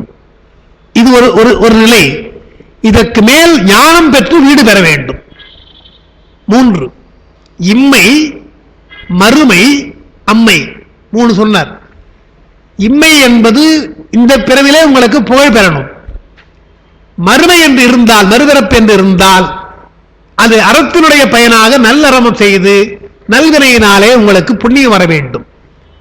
இது ரெண்டும் குற்றம்தான். புகழ் பெறுவதும் சரி, புண்ணியம் பெறுவதும் நம்மை பொறுத்து குற்றம்தான். அதற்கு மேல ஒரு நிலை இருக்கிறது. அது பெருமானை எண்ணி ஞானத்தினாலே வீடு பேறு. ஞானத்தால் வீடு என்றே நல் ஆகமங்கள் சொல்லும். சிவஞான சித்தியார்ல ஞானத்தால் வீடு, மற்ற எதிலும் வீடு கிடையாது. நமக்கு பார்க்கிற பொழுது எது பக்தி, பக்தி கூட ஞானத்துக்கு பின்னால்தான். பக்தி என்பது ஞானத்துக்கு கொண்டு போகணும். நம்ம எது ஞானம் என்றால், பிறவாமை எனக்கு வேண்டும் பெருவானே உன்னுடைய திருவடிதான் எனக்கு வேண்டும் என்கின்ற திருவடி ஞானம் என்கிறார்கள். அதுதான் ஞானம்ன்றாங்க. அப்ப ஞானத்தினால் நமக்கு வீடு பேர். உறுதிப்பொருள்களாவன இம்மை மறுமை வீடுகட்கு உரியவாய புகழ் அறம் ஞானங்கள் இவற்றை அறிவார். புகழ்னா என்ன, அறம்னா என்ன என்று அறிகின்றவர்கள். இவை செய்யான் என்றே மிகச் செய்ய பெறுகின்றேன். செய்கின்ற இவை தமக்கு இடையூறு வருங்கொல். இவற்றின் மறுதலையாய பழிபாவம் அறியாமை என்பவற்றுள் யாது விளையுமோ என்று பலவாறு கவலை. பரிவேட உரையில உறுதியை எண்ணுகின்றவர்களுக்கு என்னென்னலாம் கவலை என்றால் பாருங்க. முதல் கவலை என்ன? இவை செய்யான் என்றேன். இவை செய்யான் என்றேன்னா செய்தல் அர்த்தம். அங்க செய்யான் என்ற செய்தல் அர்த்தம். புகழ் பெறுவதற்காக நல்ல விஷயங்களை நாங்கள் செய்கிறேன். கல்வியால் புகழ், உங்களுடைய செல்வத்தினாலே அறம் செய்து புகழ், அதுபோல ஏதோ புகழ் வருது. நீங்க செய்யறீங்க. செய்யற பொழுதே இன்னும் செய்யவில்லையே, மிகச் செய்யவில்லையே என்று வருந்ததெல்லாம். செய்யறாங்க, அறம் செய், இன்னும் எவ்வளவு செய்யணும் அல்லவா என்று வருந்த வேண்டும். அதான் மிகச் செய்யாவை செய்யப்பெறுகின்றே நம்மால முடியலையே. இளையான்குடிமாற நாயனாரும் புராணத்தில் அன்றைக்கு ஒன்றும் இல்லை பாவம். என்ன பண்றது? பெரும் கீரைச்சோறு தான் வைக்கிறாங்கன்னு நமக்கு தெரிகிறது. நெல்லும் கூட விதைத்த நெல் அதை கொண்டு வந்து ஏதோ வறுத்து அவங்க சமைச்சிருக்காங்க. அங்க ஒரு குறிப்பு சொல்லுவார். அதையெல்லாம் நம்ம பார்க்கிறாங்களாம். பார்த்துட்டு முன்னே இருந்த வளமை நினைந்து குறையை நேர்ந்தார்கள். ஐயோ எப்படிலாம் போட்டிருக்கோம் நல்ல அடியார்களுக்கு, இவருக்கு போய் இப்படி போட வேண்டியதா போயிட்டதே என்று வருந்தினார்கள் என்று முன்னே இருந்த வளமை நினைத்து வருந்தினார்கள். அப்போ அறம் செய்கிற பொழுது இன்னும் செய்ய வேண்டும் அல்லவா, நம்மால முடியலையே என்று வருந்த வேண்டும். அப்படி மிகச் செய்ய பெறுகின்றேன் என்று வருந்துவதும், செய்கின்ற இவை நமக்கு இடையூறு வருமோ, நாம் செய்கிற போது தடை வந்துருமோ, அதுக்கு பெருமான் உதவ வேண்டும் அல்லவா என்று பெருமானை வேண்டுதலும், இடையூறு வராமல் பெருமான் காப்பாற்ற வேண்டும் என்று பெருமானை வணங்குதலும், இவற்றின் மறுதலையாய பழியினர். புகழுக்கு மறுதலை பழி, அறத்துக்கு பழி பாவம், ஞானத்துக்கு மறுதலை அறியாமை. இந்த 3 வந்துவிடுமோ என்பவற்றில் யாது விளையுமோன்னா, நம்முடைய வாழ்க்கையில நமக்கு தெரியும், உள்ளம் என்பது ஒரே நிலையானது அல்ல. அறம் செய்ய வேண்டும் என்று எண்ணுவோம். இப்ப நான் அடிக்கடி நினைக்கிறது, அதாவது ஏதாவது ஒரு நன்கொடை வாங்குவதற்காக நோட்டோ புக்கை எடுத்தும் போவோம். நாம் என்ன பண்ணுவோம், முதல்ல கொடுக்குறாங்களோ கொடுக்கலையோ நம்ம பேரை போட்டு ஒரு 5000 ரூபாய் போட்டு வச்சிருவோம். நம்ம போட்டு அடுத்து யாருன்னா கொடுத்தீங்கன்னா என்ன பண்ணுவாங்க, அவங்க ஏதோ அவனுக்கும் பேரை எழுத வேண்டியதானே, மேல பார்ப்பாங்க, யார் எவ்வளவு கொடுத்தாங்கன்னு பார்ப்பாங்க. இவர் ஒருவேளை 10,000 கொடுக்கலாம்னு நினைச்சிருப்பாரு, அவரே 5,000 தான் கொடுத்துருக்கிறாரு. இதெல்லாம் நடைமுறை விஷயங்கள். இது கொடுக்க கூடாதுன்னு கிடையாது, கொடுக்கிற எண்ணம் தான் உண்டு. இது என்ன ஆயிடும், 10,000 சொன்னமே, அப்ப நம்ம என்ன ஏமாந்தவங்களா, 5,000 தான் கொடுத்துருக்கலாம் என்று கம்பேர் பண்ண ஆரம்பிச்சிடும். நீ கொடுத்துட்டு போ 10,000, அவன் யார் எவ்வளவு கொடுத்தா என்ன நாம் எண்ணுவது கிடையாது. மேலே எவ்வளவு போட்டாங்க என்று பார்த்து தான் போடுறோம் இல்லையா. இதுதான் அற உணர்ச்சியினுடைய தடை, வேற ஒண்ணும் இல்லை. அறம் தான் செய்யணும்னு நினைக்கிறோம், மனம் இருக்கு இல்லையா, இதை ஏதாவது ஒண்ணு சேர்த்துரும். நீ பார்க்கலாம், பர்ஸை எடுக்கிற பொழுதே 100 இருக்கும், 500 ரூபாய் இருக்கும். ஒரு 100 கொடுக்கலாமா 200 அப்படியே பார்த்து 50 ரூபாய் எடுத்து கொடுத்துருவாங்க. இதெல்லாம் நடக்கிற விஷயங்கள், இதெல்லாம் சின்ன விஷயம். மனசுல என்ன எண்ணுகிறாயோ அதை கொடுத்துடணுங்க. பெருமாள் தான் பார்க்கலாம், ஏன்னா அந்த எண்ணம் உனக்கு இருக்கு இல்லையா, அடிப்படையா. எல்லாம் சின்ன விஷயம்தான். அப்ப என்ன சொல்ற, அதெல்லாம் எதுல பிறகு பரிவேழகர் என்னன்னா, புகழ் பெற வேண்டும் என்ற எண்ணுகின்றவனுக்கு ஒருவேளை பழி வரலாம், வாழ்க்கையில வந்துடலாம், பழி வந்துவிடலாம். அறம் செய்ய வேண்டும் என்று எண்ணலாம், உனக்கு பாவம். அறம் செய்தால் பாவம் வந்து விடலாம் ஏதாவது காரணத்தினாலே. ஞானம் பெற வேண்டும் என்றால் அறியாமை வரலாம். இதெல்லாம் இயல்பு. அதெல்லாம் என்ன, பெருமானே பழி வராமல், பாவம் வராமல், அறியாமை விளையாமல் என்னை காப்பாற்ற வேண்டும் என்று யார் நன்று அறிவார், உறுதிப்புறத்தில் அறிகின்றவர்கள் எண்ணுவார்கள். இவ்வாறு பலவாறு கவலைனார். இந்த கவலையெல்லாம் கயவருக்கு இல்லைன்னர். அதான் சொல்றார், நல்லவனுக்கு தான் இதெல்லாம். இதை பற்றி கவலையே படாம ஒரு கயவன் திருட்டு போயிருக்கான், அவனுக்கு என்ன கவலை, புகழாவது படியாவது, நீ திட்டினா திட்டிக்க போனா போய்ப்பா என்று சொன்னானே தவிர அவனுக்கு அந்த கவலை இல்லத்தை கிண்டல் பண்றார் வள்ளுவர். நன்றறிவாரில் கயவர் திருவுடையார்னார். அவன் ரொம்ப நல்லவன்பா, அவன் கொடுத்து வச்சுவேன். கயவன் கொடுத்து வச்சுவேன் என்னால் நெஞ்சத்து அவலம் இல்லை. நாம் செய்கிற பொழுது தவறு நேர்ந்து விடுமோ என்று அஞ்சுகின்ற அச்சமோ கஷ்டமோ அவருக்கு கிடையாது. ஏன்னா அதுக்கு வரதே கிடையாது, இந்த பக்கமே நான் வரது கிடையாது. திருமந்திரம் ஏன் உங்களுக்கு உட்கார்ந்துக்கிறீங்க என்றால், புரியுதோ பார்ப்போம், பின்னால புரியும் நினைக்கலாம், சில பேருக்கு புரியலாம். வெளியே போறவனுக்கு எதுவாக இருந்தானா, மந்திரமா இருந்தானா தந்திரமா இருந்தானா, அவங்க வர்றதே கிடையாது இல்லையா. வராதவன் பற்றி கவலை கிடையாது, வந்தாதான் கவலை. இப்போ இதை சார் சொல்லிருக்காங்க, புரியுதோன்னா கவலை நமக்கு யாருக்கு என்றால் இது அட்டன் பண்றவங்களுக்கு தான். அட்டன் பண்ணாதவனை பற்றி கவலை இல்லை அல்லவா. அதுபோல் வாழ்க்கையிலே உறுதி பெற வேண்டும், புகழ் பெற வேண்டும் என்றோ, அறம் செய்ய வேண்டும் என்றோ, ஞானம் பெற வேண்டும் என்று விரும்பினால் இந்த கவலை எல்லாம் வரும். அதான் திருவுடையார் என்று கூறினார். அதான் சொல்ற, ஞானம் கடந்து அண்டம் ஊடறுத்தான் அடிமேலும் கிடந்து விரும்புவன் நானே என்று அந்த பாட்டு முடியுது. உங்களுக்கு விளங்கியிருக்கேன், எழுதல, உங்களுக்கு முன்ன ஒரு முறை சொன்னது, அதனால அதை எழுதல. அப்பர் பெருமானுடைய பாட்டில் தன்கடன் அடியேனையும் தாங்குதல் என் கடன் பணி செய்து கிடப்பதே என்று இருக்குது. அந்த பாடலுக்கு எப்படி பொருள் கொள்ள வேண்டும் என்றால், பாட்டு முதல்ல நன்கடம்பரை பெற்றவள் பங்கின பாட்டு. தென்கடம்பை திருக்கர கோயிலான் தன் அப்படி பார்க்கணும். தென்கடம்பை திருக்கர கோயிலான் தங்கடன் படிக்கூடாது. தென்கடம்பை திருக்கர கோயிலான் தன் கடன், அவனுடைய கடன், அவனுடைய கடமை என்ன என்றால் அடியேனையும் உண்மை போட்டார்.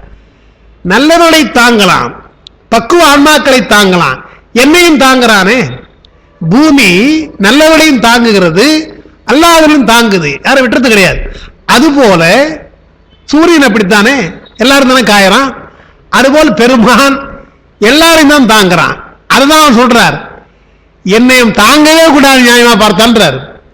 தென்கடம்பை திருக்கர கோயிலான் தன் கடன் என்னை தாங்கக்கூடாது, ஆனால் அடியேனையும் தாங்குறானே, என்னையும் கடமையாக தாங்குகிறானே. அப்ப நான் என்ன பண்றது, என் கடன். அப்ப நான் என்ன செய்யணும் என்றால் பணி செய்து கிடப்பதே அப்படின்னார். அன்னைக்கு சொல்லிருக்க, பணி செய்து என்பதை நீங்கள் தொண்டு செய்து என்றுதான் பல பேரும் சொல்றாங்க. அது அல்ல. பணி செய்து கிடத்தல் என்று சொன்னாலும் கூட கொஞ்சம் தற்போதம், அதுல தன்முனைப்பு. அவர் என்ன தாங்கிறார், நான் தொண்டு செய்யறேன் என்று ஆயிடும். அவர் தன்முனைப்பில் தான் செய்கிறார். இருந்தால் அந்த பாட்டுக்கு அப்படி பொருள் கொள்ற பொழுது பணி செய்து என்றால் அவர் செய்த உழவாரத்துண்டு, அதுபோல மற்ற பாட்டு பாடுதல், இது போல பணி செய்து என்றால் நான் அவனுக்கு தொண்டு செய்து கிடக்கிறேன் என்ற அர்த்தம் இல்லை. கிடப்பதே என்று சொன்னால் அதுக்குதான் அர்த்தம் சொல்லுவாங்க. நான் எதை எதிர்பார்க்காமல் சும்மா கிடக்கிறேன், பலனை எதிர்பார்க்காமல் கிடப்பதான் கிடப்பதே என்று சொன்னார் என்ற அந்த சொல்லுக்கு அர்த்தம் சொல்றாங்க. முன்வரைக்கும் அதான் அர்த்தம். பணி செய்து என்று சொன்னால் பணிதல்னு அர்த்தம். பணிதல் தான் அர்த்தமே தவிர நான் தொண்டு செய்து என்று தன்முனைப்பா அவர் சொல்லலை. அப்ப எப்படி சார் சொல்றீங்கன்னு சொன்னால், பாரதியார் பாட்டு அவங்க எடுத்து காட்டினேன். நல்லதோர் வீணை செய்து அதை நலங்கட புழுதில் எறிவதுண்டோ என்ற பாட்டில் வீணை செய்துன்னா என்ன அர்த்தம்? வாசித்துன்னு அர்த்தம். வீணையை வாசித்துன்னு அர்த்தம். வீணையை செய்துன்னு அர்த்தம் கிடையாது. புதுசா ஒரு வீணை அவர் செய்யறான்னு அர்த்தம் கிடையாது. இருந்த வீணையை வாசிக்கிறார். நல்லதோர் வீணை, அது நல்லா இருக்கிற வீணை இல்லை, இலக்கணங்கள் பொருந்து இருக்கின்ற வீணை. அதை வாசிக்கிறேன் என்றால் வாசிக்க தெரிந்தவர்கள் தான் அதை வாசிக்க முடியும், மற்றவன் முடியாது, நல்ல வீணையா இருந்தாலும் கூட. அந்த வீணையை வாசிக்க தெரிந்தவள் நீ அல்லவா சக்தி, அவர் அப்படிதான் பாடுறார். நான் யார்? வீணை மாதிரி என்னை நீதான படைச்ச, என்னுடைய படைப்பு பற்றி என்னை பற்றி உனக்கு தெரியும் அல்லவா. நல்லதோர் வீணையை ஒருத்தர் வாசித்துட்டு வாசிக்க தெரிந்தவள் நலங்கட புழுதியில் போடுவானா? போட மாட்டான் இல்லையா? என்ன நீ படைத்தாய்? எப்படி சொல்லடி சிவசக்தி சுடர் மிகும் அறிவுடன் நீ படைச்ச, அறியாமையை படைக்கல, பைத்தியக்காரனை படைச்சா பரவாயில்ல, அறிவோடு படைத்திருக்கிறாய். பாடுற உன்னை நான் பாடுறேன், எனக்கு இப்படி கஷ்டம் தரையே என்று புழுதியில் போடலாமா என்று பாடுற அந்த பாட்டில் வீணை செய்தி என்றால் வீணை வாசித்து என்று அர்த்தம். வேயிறு தோழிவங்கல் மிக விடமுண்ட கண்டன் மிக நல்ல வீணை தடவி என்றார். வீணை தடவி என்ன தடவரார்னு அர்த்தம், வீணை வாசித்துன்னு அர்த்தம். அந்த சொற்களுக்கு அப்படி அர்த்தம். அதுபோல வீணை செய்தி என்றால் வாசித்து, வீணையை வாசித்துன்னு அர்த்தம். அதுபோல இங்க பணி செய்து என்றால் பணிந்துன்னு அர்த்தம். பணிந்து கிடத்தல், அதான் இங்க சொல்றார். நான் அடிமேலும் கிடந்துன்னார். திருவடி மேல் படிந்து கிடத்தல் என்கடன் பணி செய்து கிடத்தல் என்றால் அவனுடைய திருவடியே நினைத்துக் கொண்டு இருத்தல் என்றுதான் அதுக்கு அர்த்தமே தவிர, திருமந்திரத்தை படிக்கிற பொழுதுதான் தேவாலயத்திற்கு நமக்கு விளக்கம் வரும். அதுக்காக சொல்றேன். ஞானம் கடந்து அண்டம் மூடறுத்தான் அடிமேலும் கிடந்து திருவடி மேலும் கிடந்து நான் அவனையே விரும்புவேன் தவிர வேறு யாரையும் விரும்புவது கிடையாது, திருவடி பேரு தவிர எனக்கு வேறு எந்த விருப்பம் தேவையில்லை என்று சொல்கிறார்னா, இந்த உறுதியெல்லாம் இளமை காலத்திலேயே நமக்கு வர வேண்டும் என்பதற்குத்தான் அந்த வழிமுறையை சொல்லியிருக்கிறார் என்பதோடு நாம் இன்னைக்கு நிறுத்தி வைப்போம். நாளைக்கு மீண்டும் நம்ம 5 பாட்டு, இன்னும் ஒரு 8 பாட்டு இருக்குது. முக்கியமான பாட்டுலாம் பின்னால் வருது. நம்ம பெரும்பாலும் நாளைக்கு முடிக்கலாம்னு நினைக்கிறேன். நாளையோட அந்த இளமில்லமே முடிக்கலாம் என்று கூறி, இப்படி ஒரு அரிய வாய்ப்பை நமக்கெல்லாம் தருகின்ற நம்முடைய ஞானப்பிரகாச சமையாளர்களுக்கு என்னுடைய தனிப்பட்ட முறையிலே நன்றி கூறி, இருந்து கேட்கின்ற பெருமக்களை அவங்களுக்கெல்லாம் இந்த நேரத்தில் நான் நன்றி கூறி அமைகின்றேன்.